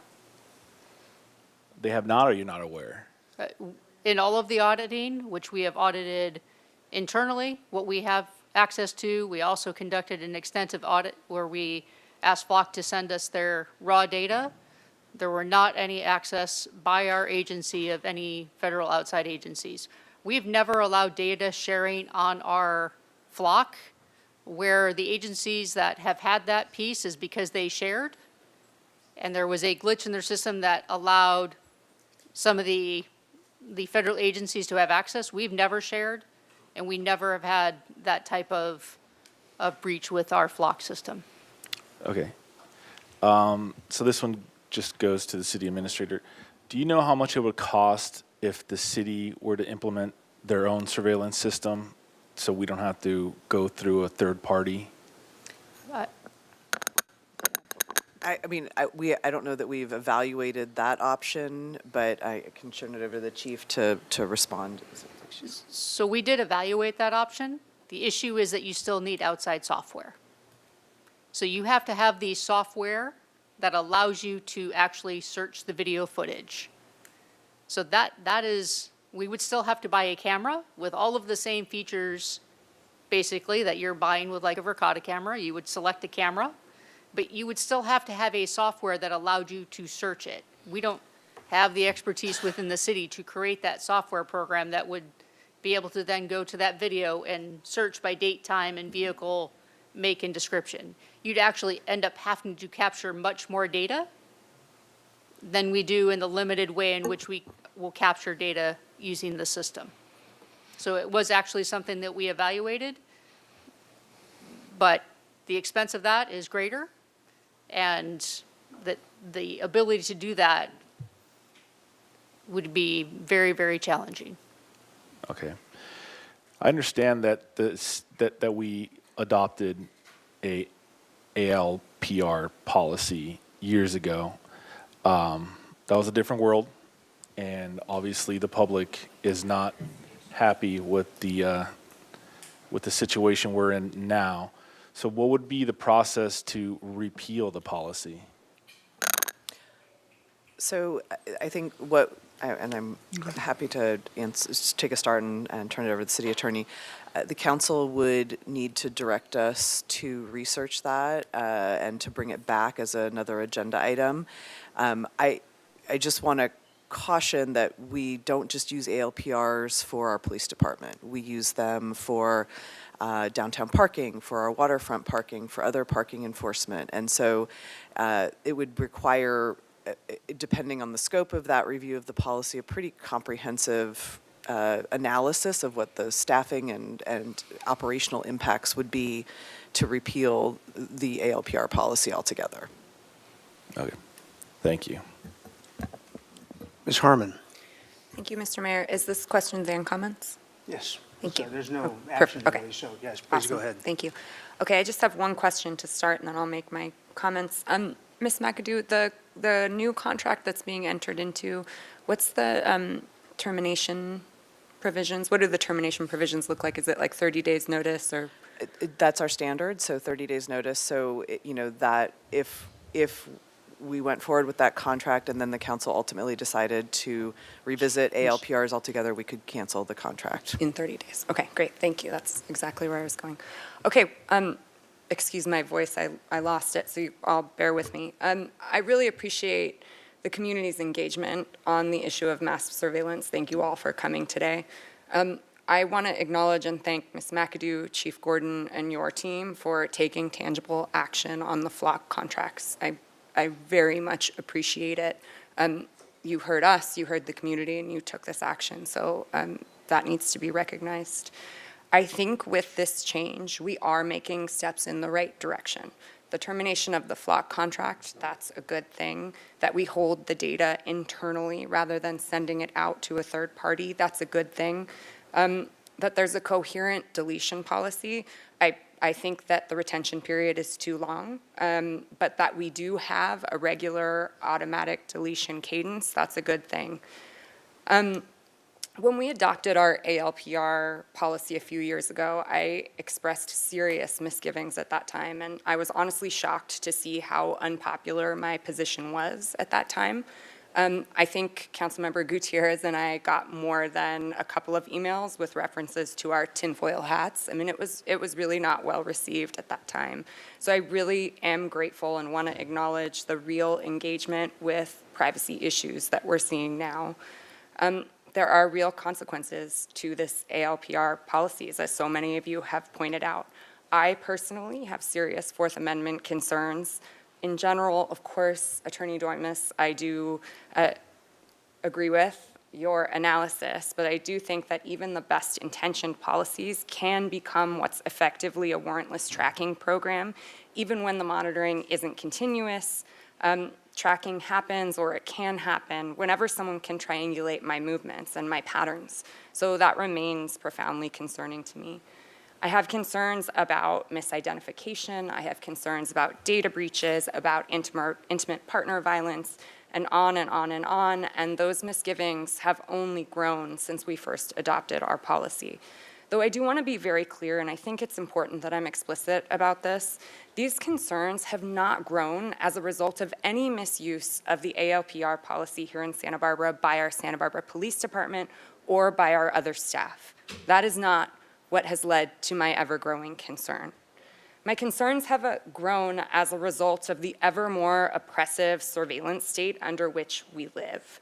The fact that this phone that I carry, no matter what settings I do or don't turn off, tracks my every thought, sometimes before I even think it, that scares me. That my social media use is tracked and shared and sold, that there are so many monopolistic corporations who collect and sell everything about me, corporations who appear for whatever reason too big to be regulated.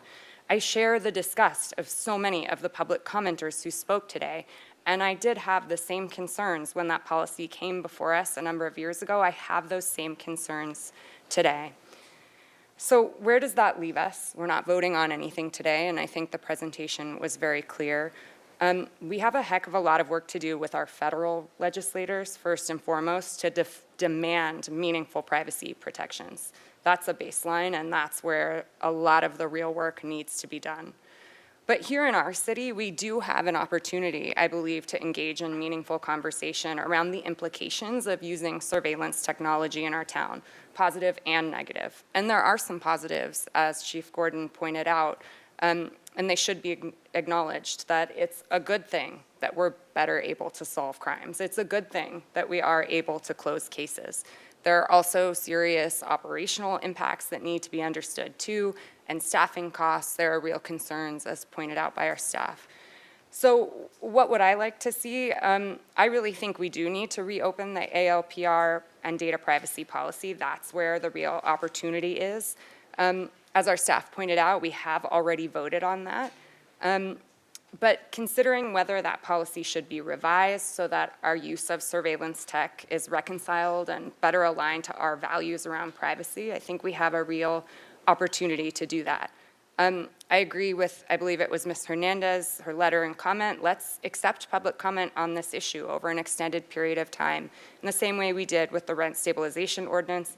And let's present the results of that public comment period to the City Council to determine whether a reopening of the policy, and by extension, use of ALPR cameras as approved under that policy should be reconsidered. I understand, with all that said, that we have a lot of really critical items coming before the council in the next few months with very, very heavy staff workloads. And with a 30, 60, 90 or more day public comment period, this is likely to be something that comes before us in the new year, of course, if it's something that my colleagues would support. But it's important that we keep talking about it. Privacy concerns are not going away, as we've seen since 2020 and 2024. They continue to grow, and it's important that we continue to have iterative conversations about our use of technology in Santa Barbara, and I think it would be a good thing. So I really appreciate the work that our staff has done to bring us to this point. I hope we can continue the conversation, but I appreciate the really important changes that you've implemented, and I believe that you are moving us in the right direction. Thank you. Ms. Snedden.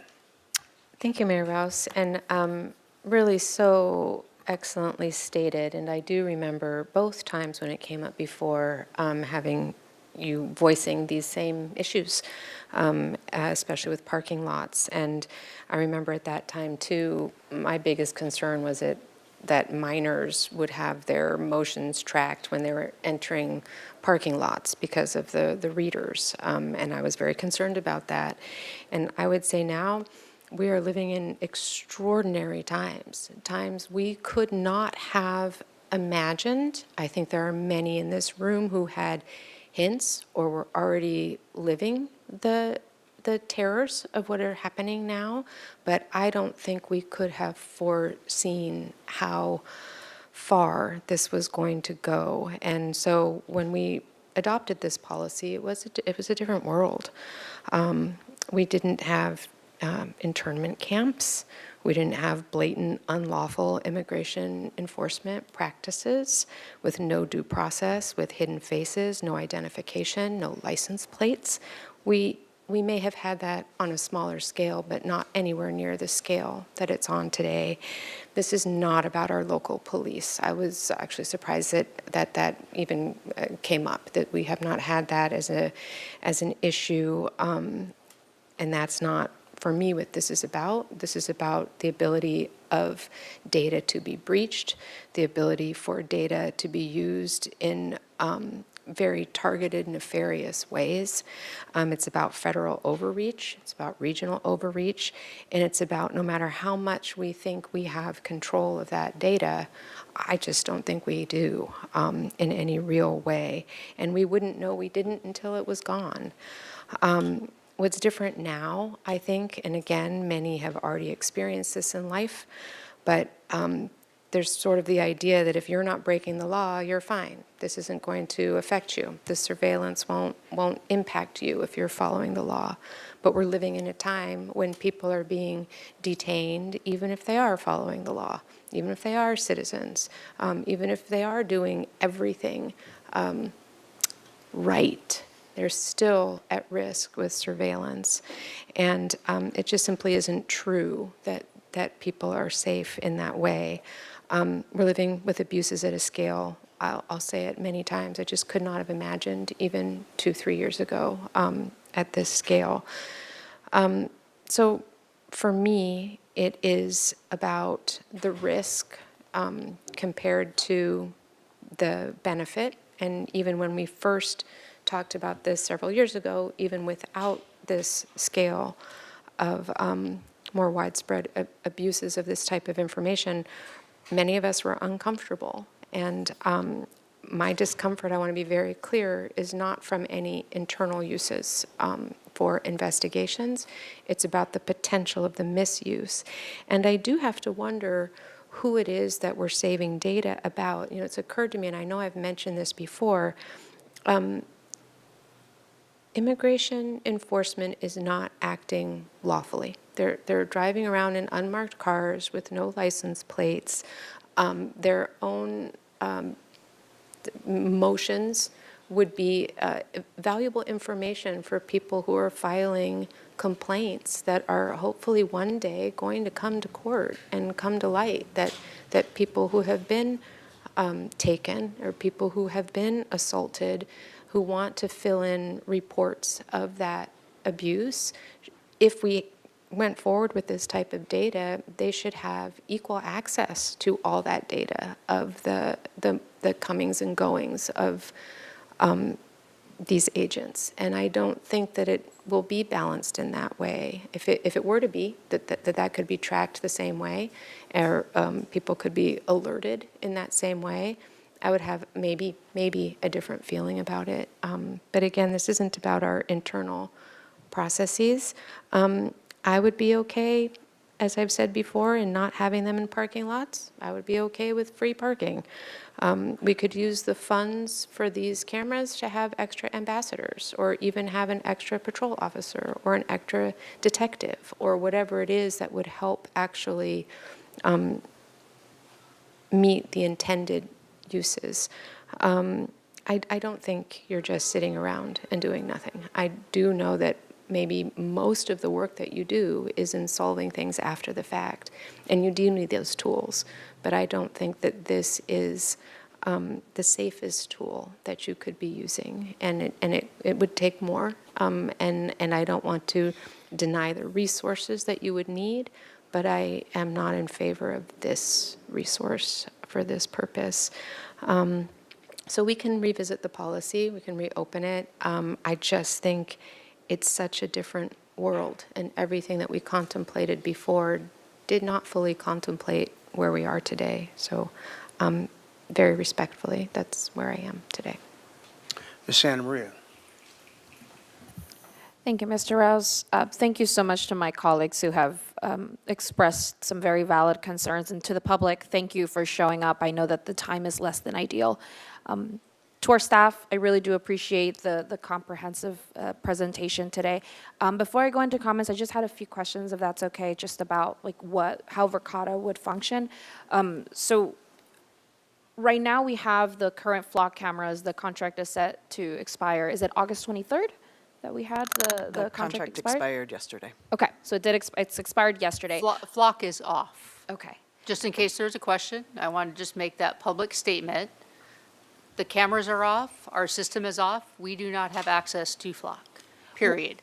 We can't search our own data, we can't search outside data. If we try to log on, we get a big red sign. Okay, thank you. So what's the plan for removing those? What does that look like? I saw that it says cost of removal for each flock camera is $500, so $6,000 for total. What is the timeline looking like for that removal of those cameras? 1 to 2 weeks, we met with Flock on Thursday, and they will be gone within 1 to 2 weeks. Our plan is if there is, for some reason, they are not removed in that manner, then we will work with Public Works to have staff go out and remove them.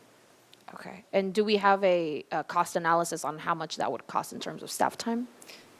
If Flock was not complying with removing their cameras? We would only do that if they were not compliant, because we are in a contract where them taking care of their own equipment. If Right. we're taking down their equipment, there are issues with that in terms of our contract. So we need to give them an opportunity, since Right. the 23rd was the last day of our contract. So if we are then where we get into that 2-week period and they have not complied with their side of that in terms of removal, then the city will then have the cost of removing them. Okay, but we haven't analyzed or taken a look at how much that would cost if we had to It do is the internally. time of having Public Works, 2 technicians, 2 Public Works.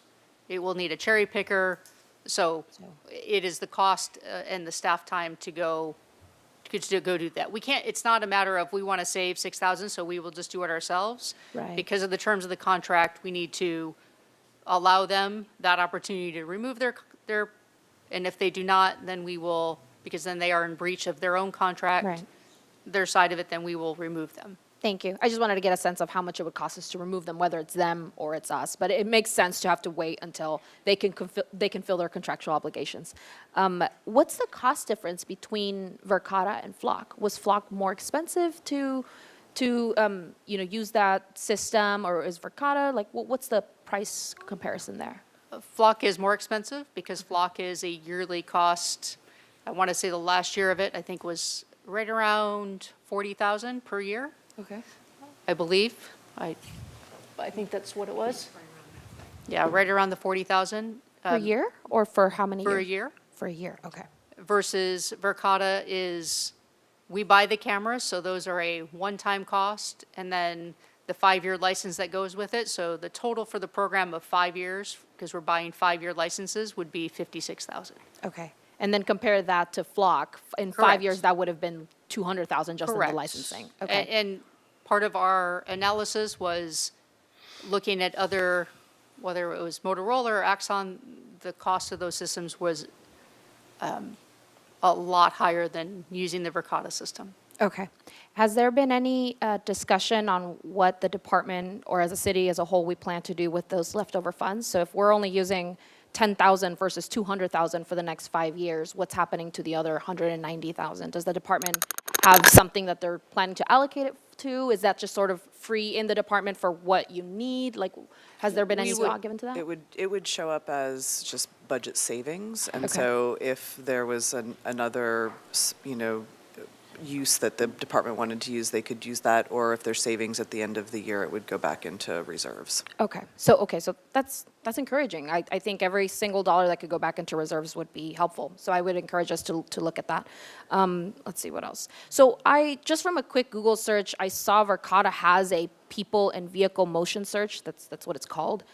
And so I know that in the discussion or in the presentation, it says that Verkada can only track the license plate readers, but it does seem to have the function to be able to search people. So is that function just not, is that something that we're not paying for? Is that just not on? Like, how do we resolve that? Because it seems that we're not using it for that, but it is capable of doing that. So I just want to get some clarification. Once, and Sergeant Peterson can more eloquently answer this, but once it is configured as an LPR camera, we can't unconfigure it and do something different with it. So we are buying it and having it specifically for the LPR. The type of software that we get is for LPR. Okay. So And it's, like I said, Sergeant please, yes. Thank you. Mayor Rouse and Councilmember Santa Maria. So yes, the Verkada cameras do have the ability for person and vehicle analytics. That portion of the camera cannot be used if LPR is turned on. So it's two separate software setups. So there's LPR and then there's people and vehicle analytics. So as long as the camera is set in LPR mode, which is the intention of the police department to use, it cannot do people or vehicle analytics. I asked the question to Verkada, is there a possibility that if someone wanted to do maliciously, go back and use the people and vehicle analytics retroactively, and the answer was no. So it's not something we can go back and change. As long as we have it in LPR mode, that does not exist. And is that something that if in the future the police department determined that you do need that feature, would the police department be able to turn that on? Or is that something that you would have to work with Verkada to reconfigure it? It would be a full reconfiguration plus different software. Got it. Okay. Okay, thank you. Does a crime need to happen for the system to be used? Could you give me a little more? So I know just in our conversations previously, Chief, I know you've mentioned this, the surveillance system can be used to identify potential threats, right? And so I'm curious about, just for the public's information, what that looks like. If it's, the police department identifies a potential threat, I know that we've discussed that that's also how it could be used. If you could just speak a little bit to that as to how that works. So, for example, let's say City Council was receiving emails that someone was making a threat against City Council. And we were able to identify who that person was, and through other systems, we identified that that person has this vehicle that is registered to them. And we're trying to determine what the extent of that threat is. Then we could see if that vehicle had hit one of the Verkada flock or whatever the LPR system is on that date and time to see if it had come into the city. Because we're trying to assess whether this person, and we've had that, whether the person lived here in town or whether that person was making a threat from far away. Where then we were able to confirm that that vehicle actually hit in another state, and we were able to contact that other agency and ask them to go do follow-up for us and determine that this person was in fact out of state. So the threat to actual Santa Barbara and to the council members was not an in-the-moment legitimate threat where we were concerned for your safety, because we were able to, through not just that by itself, but through multiple means, figure out where that person was through a series of investigative tools to determine the legitimacy of the threat. Thank you. That's really helpful. I think it's important that we understand what it's used for, right? And so if I'm understanding you correctly, in this case, in what you described, a crime has not happened yet, but there is the threat of a crime which you can assess using this technology. Yes, and it may be used for if there's an Amber Alert, or if there's different types, there's the Silver Alert. So whether that vehicle has come through, whether there's someone that's at risk missing. So there's those pieces that system is used for. Okay, thank you. Last question, I promise.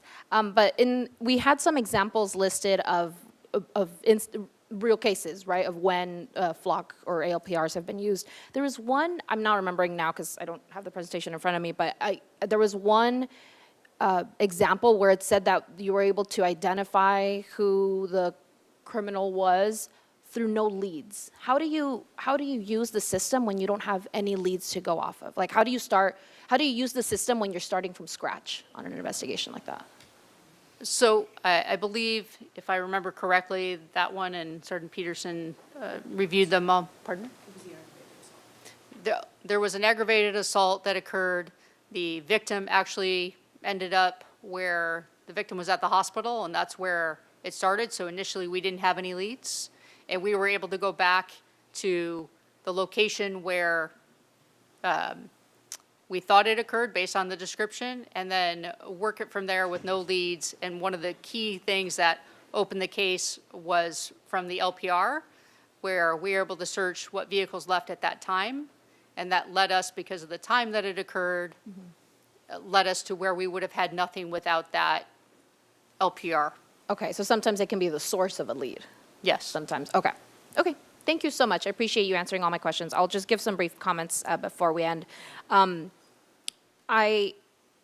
with my colleagues and Ms. Primitiva Hernandez and others that have been advocating for a more public, transparent process. So it's my understanding, yes, we had this process back in 2020. My colleagues have referenced it. It was a much different time, not just in terms of COVID, but in terms of public participation. People were not very engaged with what was happening in the city, and so it's very likely that this happened and people didn't even realize that it happened. For that reason alone, I think just because we're not required to have a public hearing doesn't mean that we shouldn't or that we can't. And I think it's imperative, if we are prioritizing the rebuilding and the strengthening of the public's trust with the city, I think this would be a good first step in allowing the public more than just 1 minute to be able to present the information that they have, the research that they've done. You know, this weekend I was over Upper State in Hitchcock, and Indivisible, our friends over there at Indivisible, were setting up they host weekly rallies around this type of thing, and so they were gathering around Flock, and I had an individual approach me and said, yeah, I just looked up Verkada and found a really easy way to hack into it. They're like, and I just did that in a few minutes right here with my phone. And to me, that alarmed me for obvious reasons, but the thing that it made me realize is, okay, and I think some folks mentioned this during the comments too, is we don't want to make the same mistakes again. If we are to keep this type of technology, then it needs to be carefully evaluated. The ALPR policy does need to be revisited. Whether it's repealed or amended, it needs to be revisited, and the public does deserve the ability to give comments. I know that there have been many members of the public who have reached out with their own independent research. We haven't really been able to discuss any of that research, and I think a lot of it could be useful to collaborate with our police department, with our city administrator, so that we can come up with the best solution for our city's public safety, but also ensuring that privacy is protected. My sense is that, you know, we're talking about just the prevalence of mass surveillance and how quickly this can spread with very little oversight other than, you know, what we are doing internally. And while I wholeheartedly agree with my colleagues that the issue, from what I've seen at least, it hasn't been that there's specific police officers in our department that are misusing it. I haven't seen that that's the case. And so that's not necessarily what we're discussing, right? It's not that we think that the police department is misusing it, but the fact that the data can be leaked, can be hacked, can be misused. Not that it is being misused, but the fact that possibility is there is enough to erode the public's trust in us. And as we continue to advance and expand our public safety budgets, for us to continue to do that and be justified in doing that, we need to have the public's trust. And so I know that this is not necessarily an action item, it's an informational item. Once we're done, I want to give Mayor Rouse an opportunity to speak, but once we're all done with comments, I would be open to making a motion to hold off on the Verkada contract until we can have a 30 to 60-day public comment period. So it's not necessarily to say we're not going to go with the technology, but the public deserves the ability to look through it. The public only found out about what technology we're going to use last Thursday when the agenda review report came out. So it's less than a week. People don't have the ability, not to mention to take time off work to show up at 2 p.m. because we couldn't move it to 5, but also it's not enough time for people to be able to do that research and be able to articulate it much less than 1 minute. And so my hope and what I want to put out for my colleagues' consideration is that we come back in 30 to 60 days, allow the public to have this public comment period so that we can at least come back in 30 to 60 days to review what the public has responded back with, and we can have the ALPR policy as the basis for public comment. So what does the community want to see in terms of amending, or some of you may want to just repeal it altogether. But we don't want to assume that. I want to hear from people on how this is impacting you and what you would want to see move forward, because after all, these are your tax dollars, and you have every right to determine how we are using those dollars to protect and or surveil you. So I will leave it at that. Thank you. Mr. Jordan. Thank you, Mr. Mayor. I have a list of questions. I don't know if they matter. I'll go through them at the end, but I think I just want to let you hear them. I don't see the point of really struggling through the answers or the nuances to the answers today. You know, it's apparent to me there's two sets of we in the room, and the challenge is the question of how do we get what we want and how do we get what we want. And I've lived long enough that I know that you frequently move between those two sets of we depending upon your circumstances in life. You may start off very religious and die an atheist. You may start off atheist and be crying at your death, all of a sudden religious. You know, it wouldn't surprise me, from my perspective, to see somebody who has talked quite eloquently today about the pitfalls of mass surveillance, who had a young school-age daughter or young sister picked up off the street and then realized that the very policies they're supporting prevent that crime from being resolved before something even worse happens. There's pluses and minuses for both of these things. Everybody's talked about the balance today, and I don't know how it's personally how it's solvable. Somebody said the phrase risk and benefits, and that's what this is. And I don't know if it's solvable. I mentioned earlier to somebody, I think it's kind of a generational thing that older people are probably comfortable with it. We don't have the next 50 years to see what it evolves into or morphs into. Younger people, not so much, and they have a lot of life left to see how it jumps forward. You know, a second turns into reality really quick. You know, the world changes so fast, as people have said. I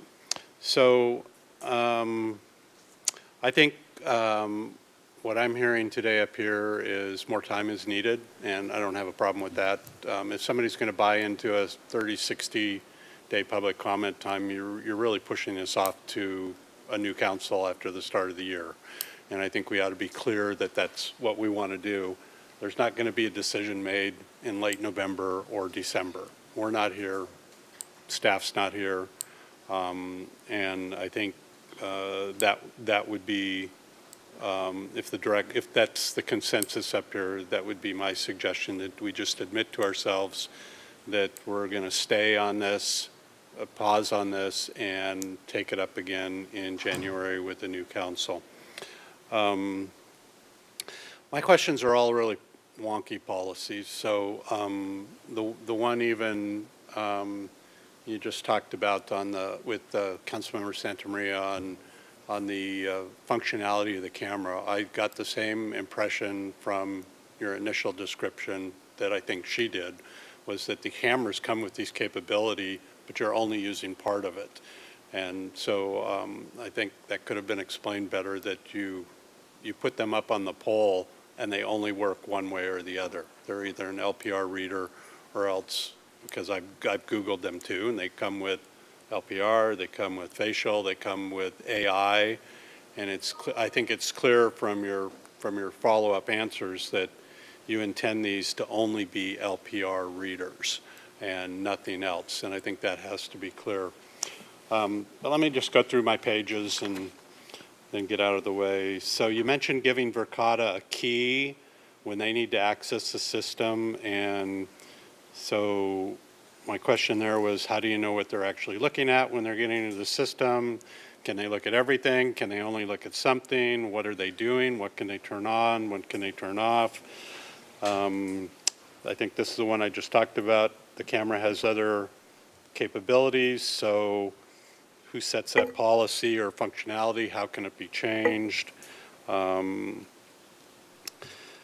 The LPR capture to database match, I think warrants more explanation, because what I think happens is you see a picture of your police car with a license plate, and I think maybe on a flock, with AI, a flock has the ability to do the background work right in the same, same thing.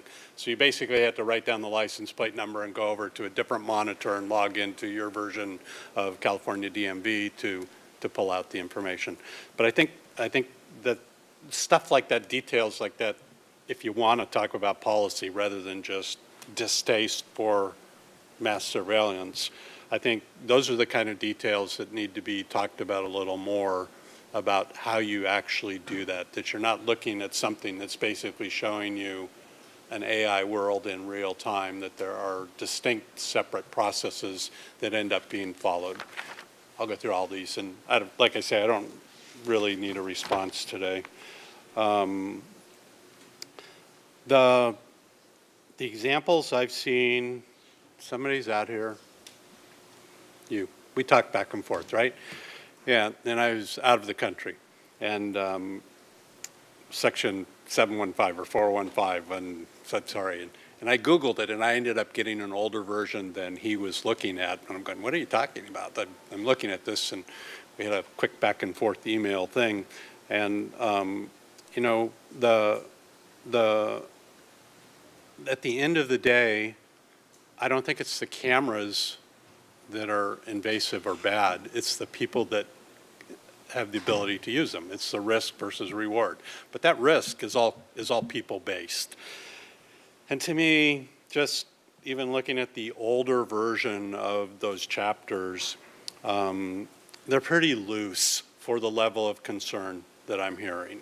You know, so it's like, even on one of these pages, ALPR may be accessed. Well, how about, you know, if I was planning commissioner again, I'd be saying it's will only be accessed, or only members who are approved to access APL data may use it. No, can, not may, you know, and then you have the most famous word down below, the APL system should be audited rather than will be audited, and when will it be audited.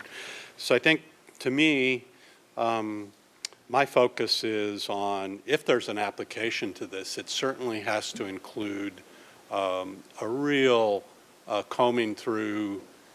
If it's not an ordinance that's controlling this, it's adopted by City Council, there has to be a real combing through the department policy use document that governs and sets up the oversight, so that you get a less concern on the risk versus the benefit. And I don't know what that looks like. I don't know what it looks like if you do catch somebody doing it. Is it just a suspension and a note in their file, or is it a felony, or can it be a felony, or can the guy be fired, person be fired, that kind of thing. Sitting up here for as long as I've sat up here, which isn't that long in the scheme of things, it's amazing to me what people in muni governments can do, and what the consequences are versus out in the real world.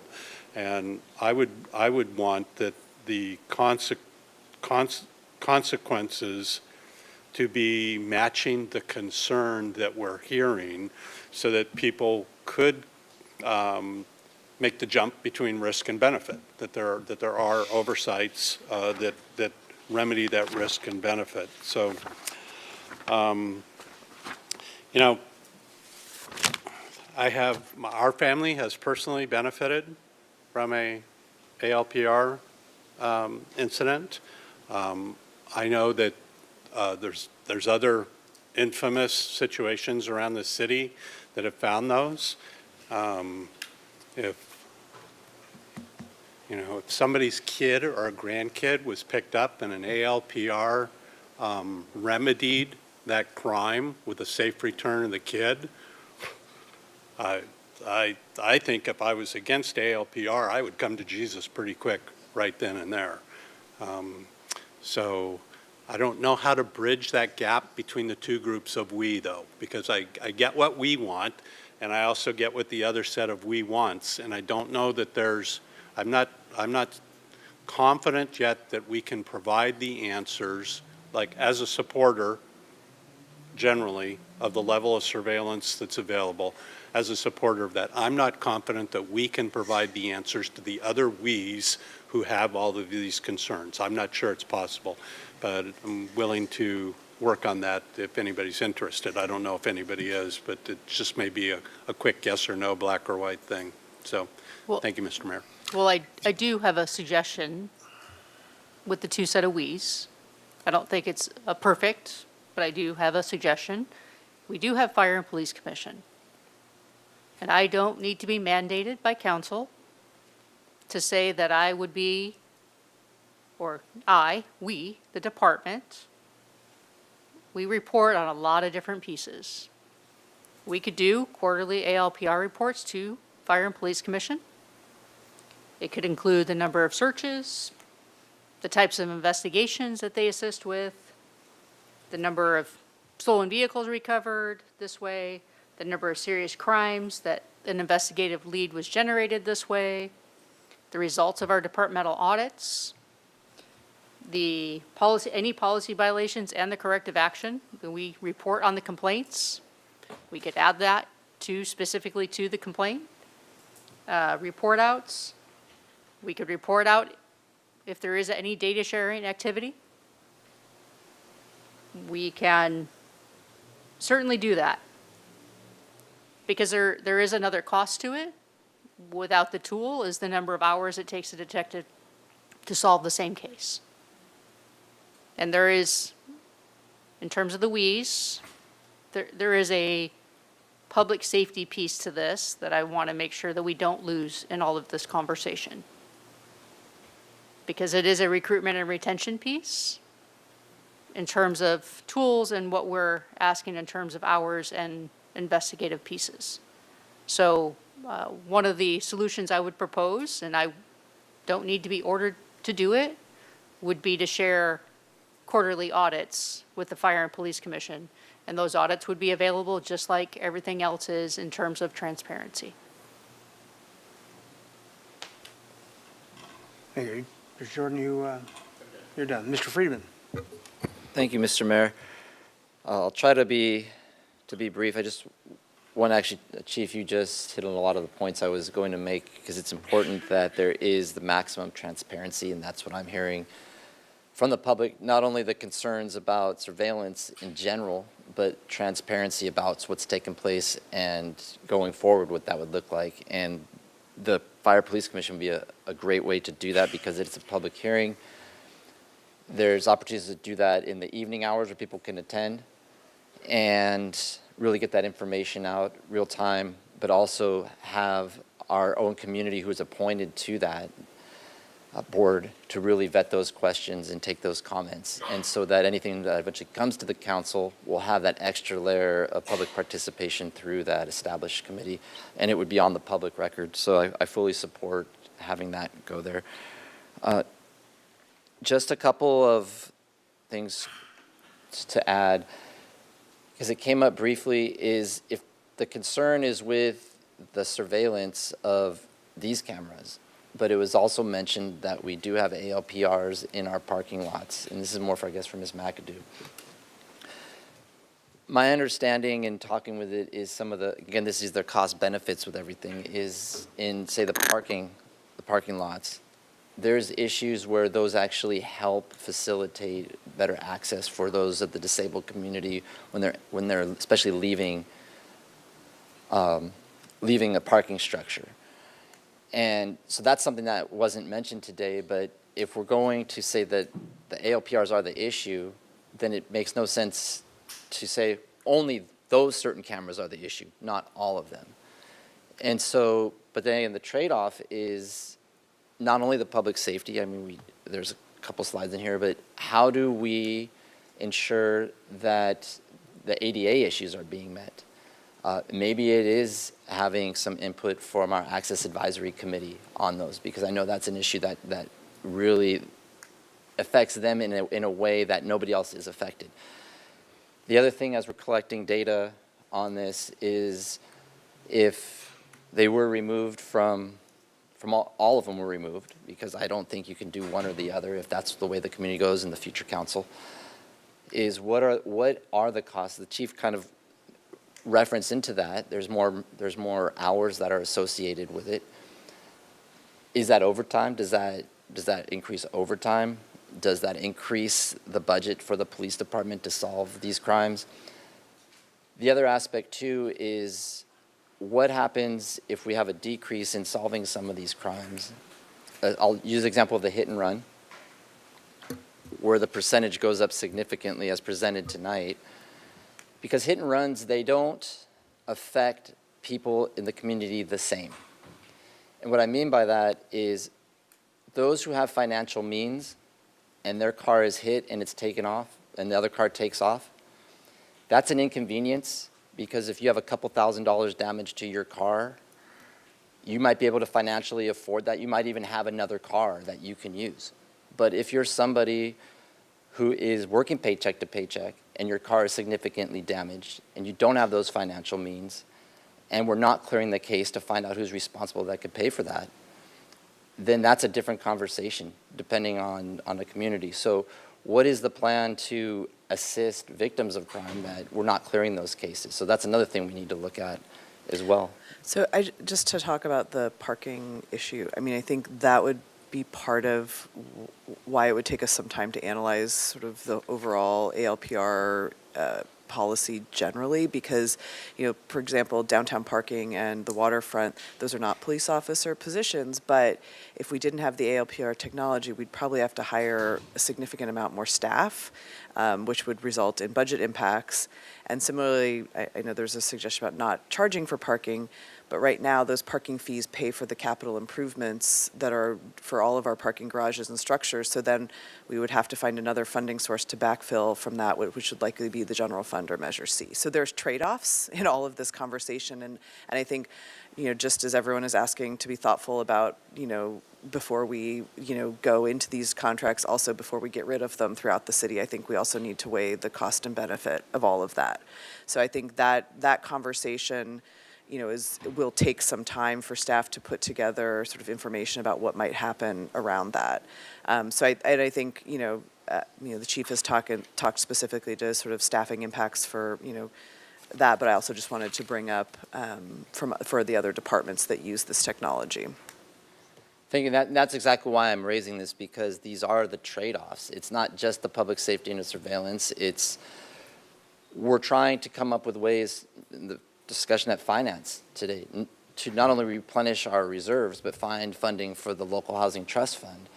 And then all of a sudden, if we have new positions that were coming in that could require significant investment from the general fund, gets us further away from that goal. So every lever we pull in one direction, we need to understand what the other ones are for other community priorities, like the local housing trust fund that we're trying to fund.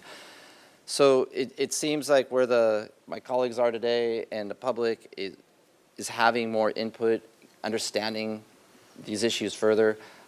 I do think if we're going to look at just these 12 cameras, it does need to look at all of them, because that gets into the policy, whether we like it or not, or whether they're different. If they are different with the parking lots, then let's understand that.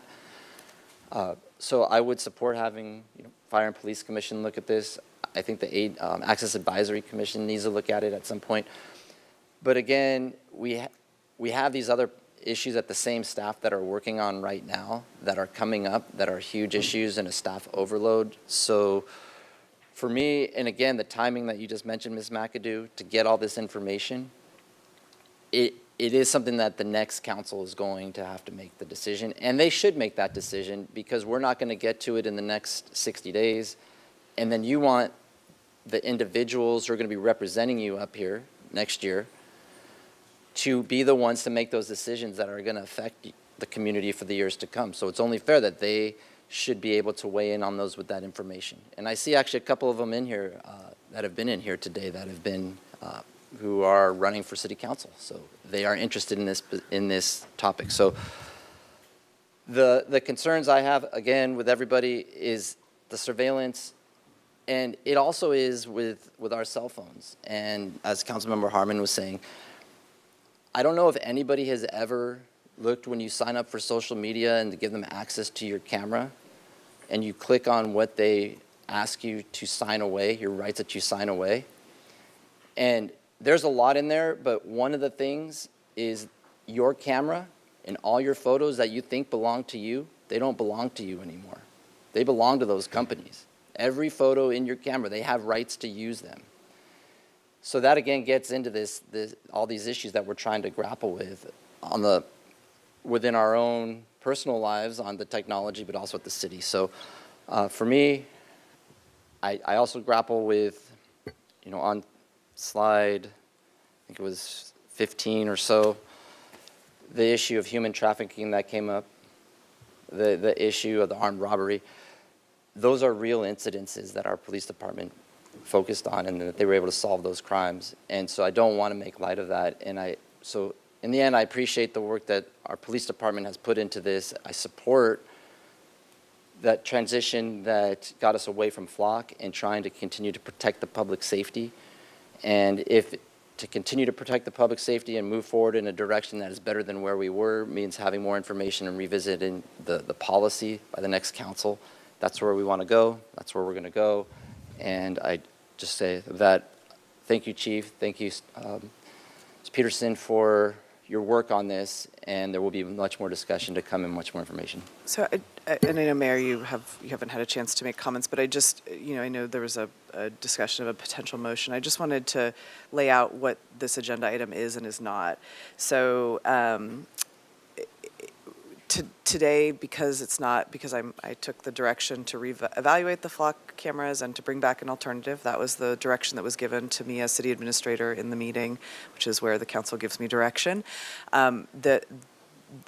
Deferring this is not on the agenda today, or deferring implementation of the technology, so we will need to, my suggestion is that we agendize that on consent in a couple of weeks. If that is what the council would like to direct, is that we not turn the technology on until we have a broader review of the policy. And so if that's the direction that the council would like to move forward with, we could agendize that in a couple of weeks. But then I just want to be clear that we won't have this technology until that review of the policy happens. And so, I mean, I just sharing that with everyone, and that we will need to take some time and have that come back probably after the first of the year at some point. Okay, so quick questions, both from Ms. Santa Maria and Ms. Sneddon. I haven't commented yet, so Ms. Santa Maria, go ahead. Thank you, Mayor Rouse. Appreciate you letting me ask a quick follow-up question. I was looking at the city's record on when we implemented the ALPR policy, and my understanding is a few years ago, the council took a unanimous vote to allow PD to access the data from parking and waterfront without a search warrant. So essentially making it easier for us to share data between departments. Am I remembering that correctly? I just want to double check that police does have access to that data if you request it. Yes, we can now request it without a search warrant. We still have to have an investigative reason. It's not just because I want it. Of course, yeah. It's not a random. It has to be one of our investigators are requesting that data. Okay. So if because we have it happen, if we have an incident, like we recently had an incident, where someone rams through and takes out the gates, or we have an incident where we've had incidents where we've had parking kiosk workers assaulted, then we ask for that data, because that is often the investigative lead, is that person gets into a vehicle and flees the scene. We're able to then get that data from asking from the ALPR at the parking lot. So there's a very specific investigative reason so that we can get that data quickly and not get it several days later with a search warrant.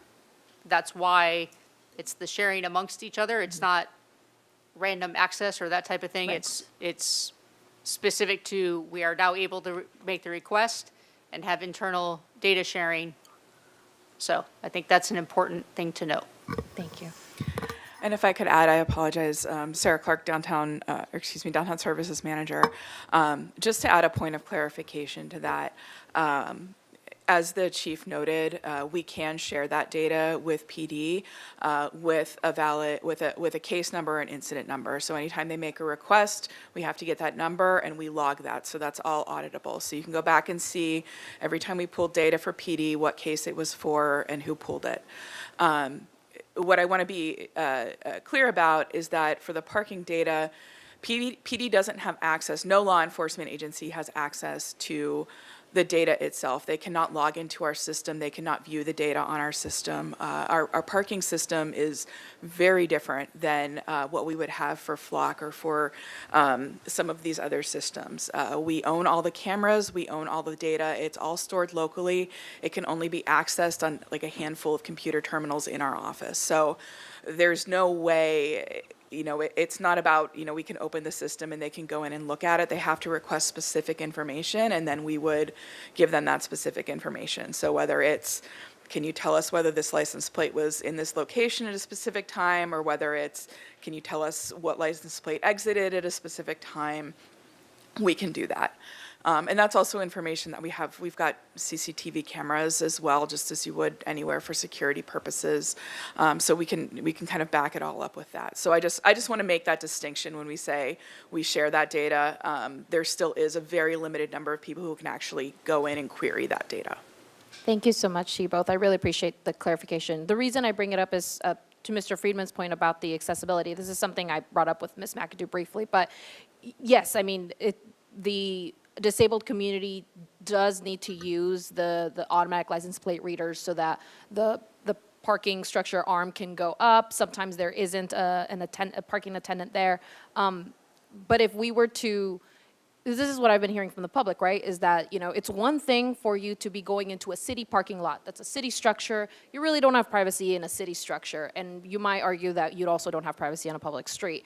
But it's very different to be tracked when you're going into a public parking lot versus being tracked as you're going to and from work.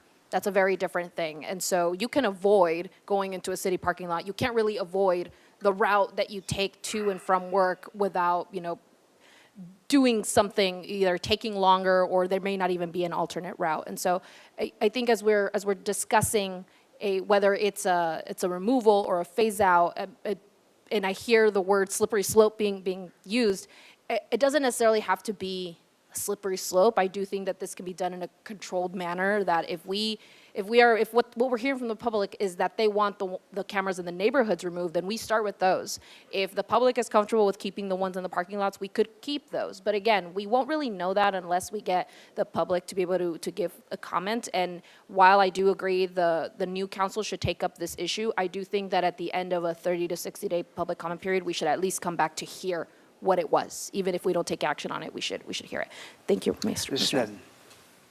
Thank you, Mayor Rouse. I'll try and be brief. So clarifying the arms at the parking lots. So the idea that there are 12 cameras, 6 locations, how many of those locations are parking lots? Those are separate cameras. Those are They're separate cameras. Different That's camera system. that's what I thought. Yeah. And so when you said, I'm just clarifying, when you said, oh, if we shut these off, then we're going to have to hire extra people at the parking lots, that's really not this item. It's not these cameras, but the council has asked to revisit the ALPR policy altogether. So all of these are ALPR technology, different types of cameras.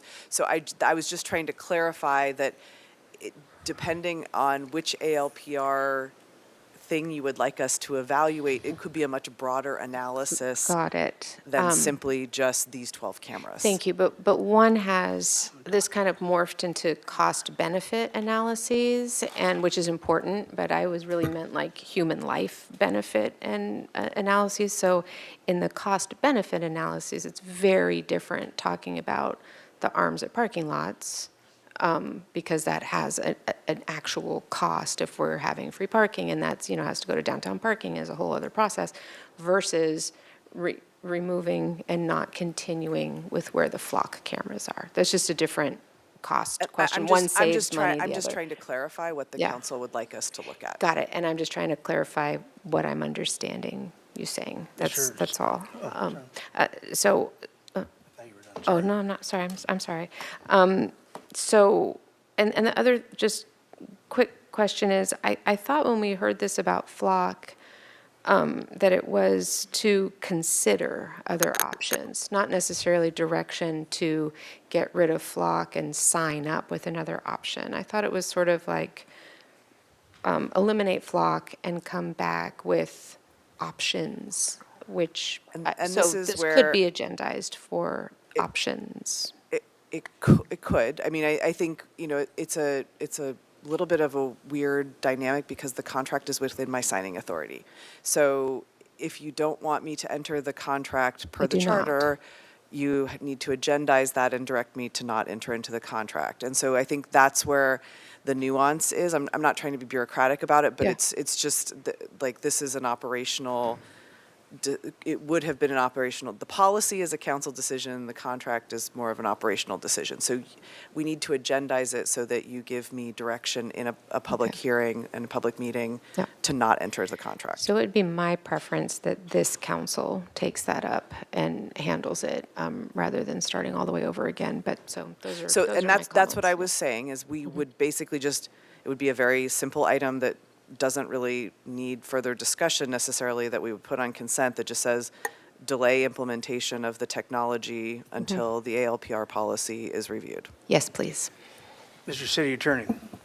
Thank you, Honorable Mayor, Council too. And just for the point of clarity, so Council really understands too, in ALPR policies, we have two distinct policies too. Not only do we have cameras located in the public right-of-way in the street and in the parking lots, but we have two different policies that govern it. So the police department policy that's been the focus today is in the Santa Barbara Police Department manual. The other policy is separate. It's a standalone policy for the parking lots. Both follow the California Civil Code, both follow the process for public comments and all that. So when council's at least thinking of actions or deliberating, they need to recognize there are two separate policies, and both individually must follow the California Civil Code in terms of if there are going to be any amendments or changes. Thank you. Mr. Gutierrez? Thank you, Mr. Mayor. Just have a question. Is there any issue with a policy that we've implemented that we're not going to enforce? Is there any legal liability of us doing that? The Honorable Mayor, Councilmember Gutierrez, the liability is, there's two liabilities. Liability is not following the process in the California Civil Code and listing down in the policy all the requirements. So the code itself mandates certain requirements that the policy must have. So all those boxes can be checked. They must be checked. There are other things you could add to that. And then the liability for an individual who misuses it, in terms of like a police department employee, a parking lot employee, you know, and that would be more obviously dealing with a personnel issue. So that's where the liability comes in terms of if we don't follow those, and we don't have it within the policy, the requirements that state law has that. So when I mentioned California law, like across the country you see LPRs. And California has a special law under the Civil Code that says jurisdictions, when you adopt this policy, you must bring it before the public comment, and there are certain requirements you have to have, how you store the data, who has access to the data, how long you retain it. Those are just examples that every policy must have. If you don't have that within the policy, then we have liability. So council can't say, when we're talking about the policy, there are certain things that council must follow, like data retention, we have to list it. Like I know you would want to, but that's not a choice. That's a requirement. So that's where the liability comes from. But we're not facing a liability for implementing this policy and then right now going through a period where we're not going to be enforcing it? But right now, like I said, we aren't changing the policy. And if we want to, we would face liability if we amend it, or like, let's say, here's the liability we'd face.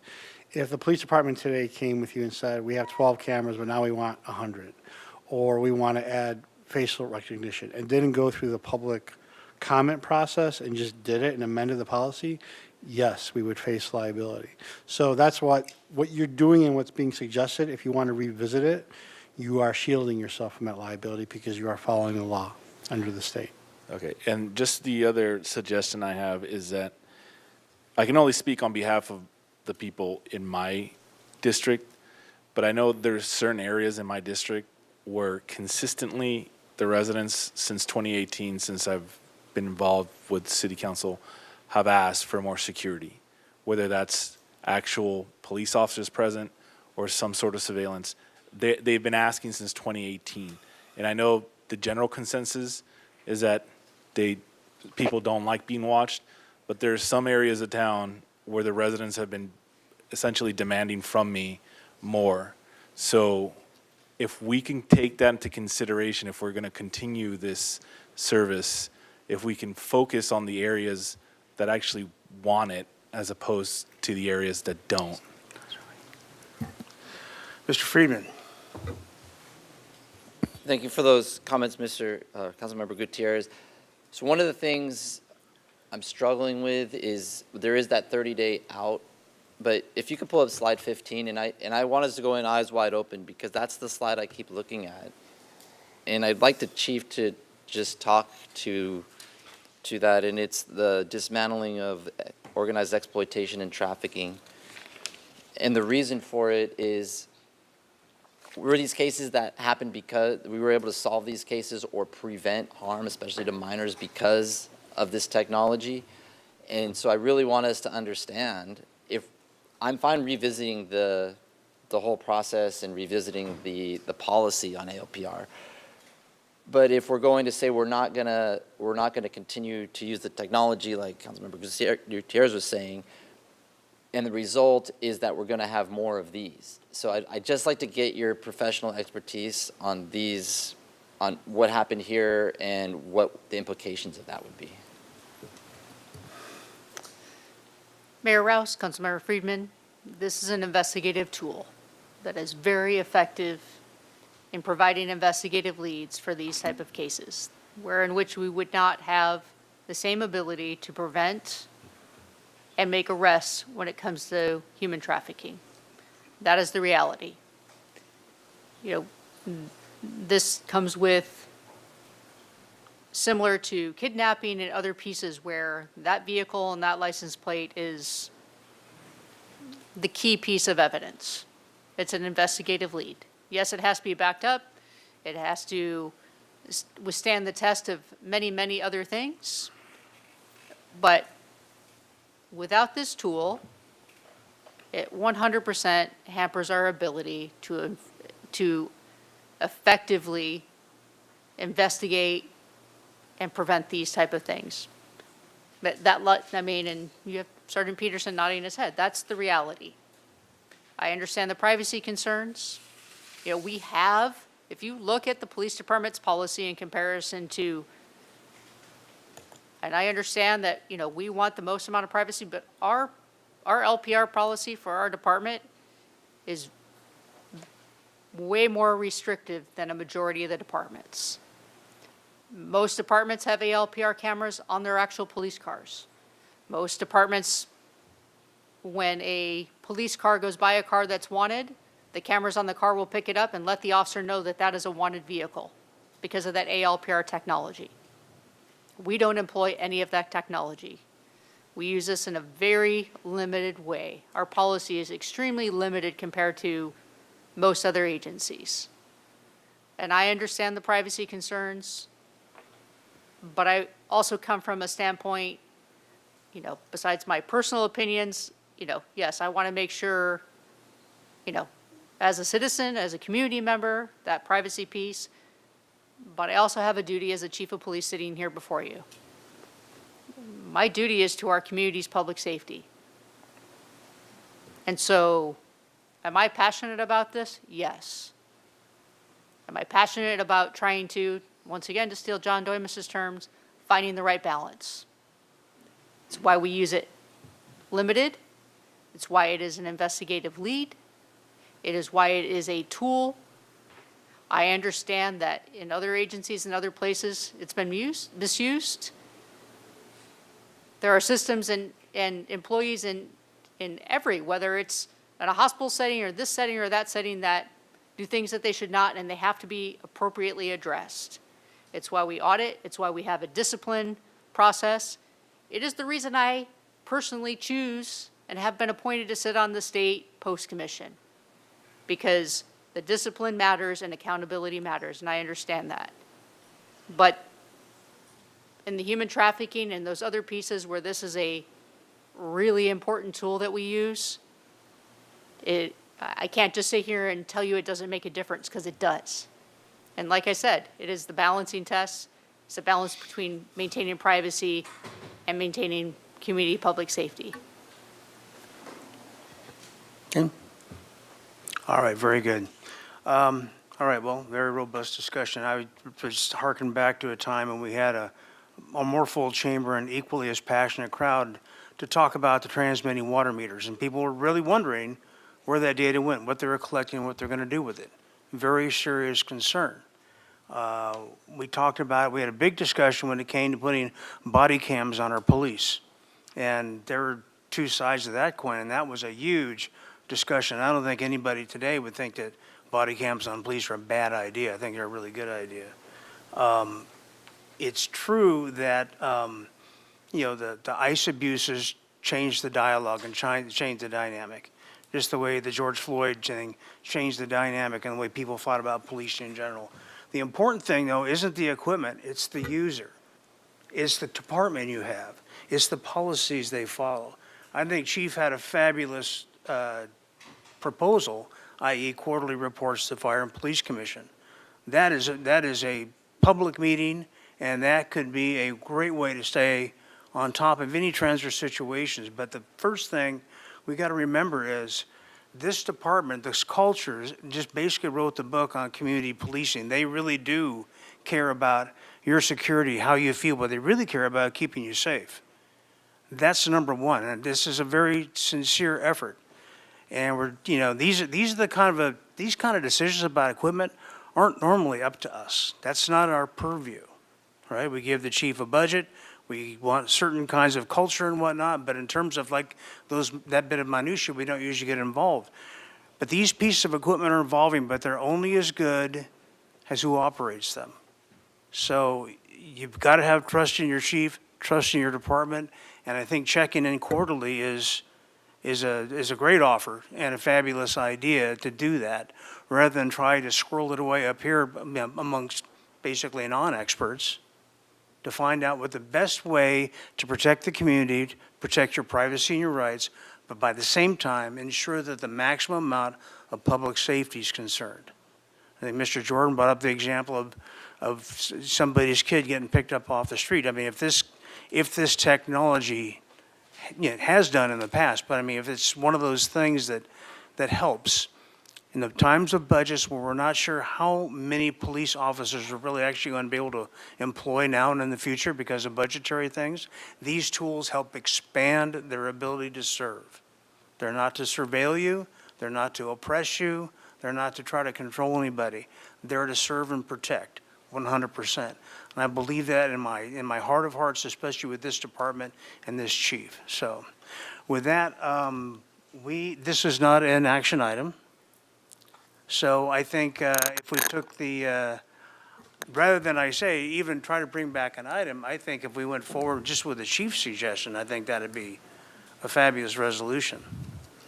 Well, that's not what I'm hearing the majority of council expressing a desire to do. So I think what my suggestion is that we would bring this back as a agenda item to basically direct me not to move forward with the contract until the ALPR policy has been reviewed. And so we can bring that back in short order. So it specifically talks about the contract or the policy itself? It would talk about the contract because under the charter, the council has to, if it's within the administrative purview, you can only direct me at a notice meeting. So that would be, you'd have to do that. And so we'd schedule that on an agenda. But then it would also say, direct staff to begin review of the ALPR policy and bring that discussion back to the council. Okay. Ms. Santa Maria. Thank you, Mayor Rouse. Yeah, I think the suggestion by Ms. McAdoo makes sense. Do you need a formal motion and a vote for this? Because what I was wondering before you start is, if we're delaying implementation of the ALPR tech until we revise the ALPR policy, can we add to that opening a 30 to 60-day public comment period so we can hear from the public, and then we can come back at least to review what those comments are? That could be part of the follow-up action. Okay.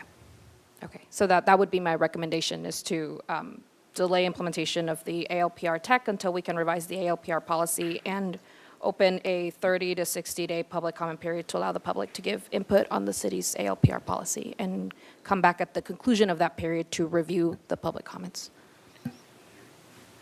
So question, Mr. Doimus, what are we agendized to be able to do and not do? Sure. I think there's, Ms. McAdoo handled it well in terms of explaining the process and for the public. I mean, when we look at the agenda item, the Brown Act is for the benefit of the public, so they know you don't have to be very detailed, 20 words or less, but you need to be specific enough for the public to know. There's no mention of ricotta, no mention of any of these things. But the city administrator, our agenda is usually staff controlled. So the city administrator's gotten input, heard this, so I would leave it within her discretion. There's no vote that need to be taken to bring back an item with these elements in it. And then that will be properly noticed. That will properly apprise the public of what's going on in that item, and that could be taken up at that meeting. So there's no need for a vote or anything else like that. Thank you very much. I'm looking up and down, seeing the nodding heads, so we are good. Chief, thank you. Well done. Appreciate it. Thank you to the audience, too. You guys did a great job being civilized out there, and I always appreciate that, so thank you. We're adjourned. Do we want to do 1-minute reports, or anybody got a report? Quick.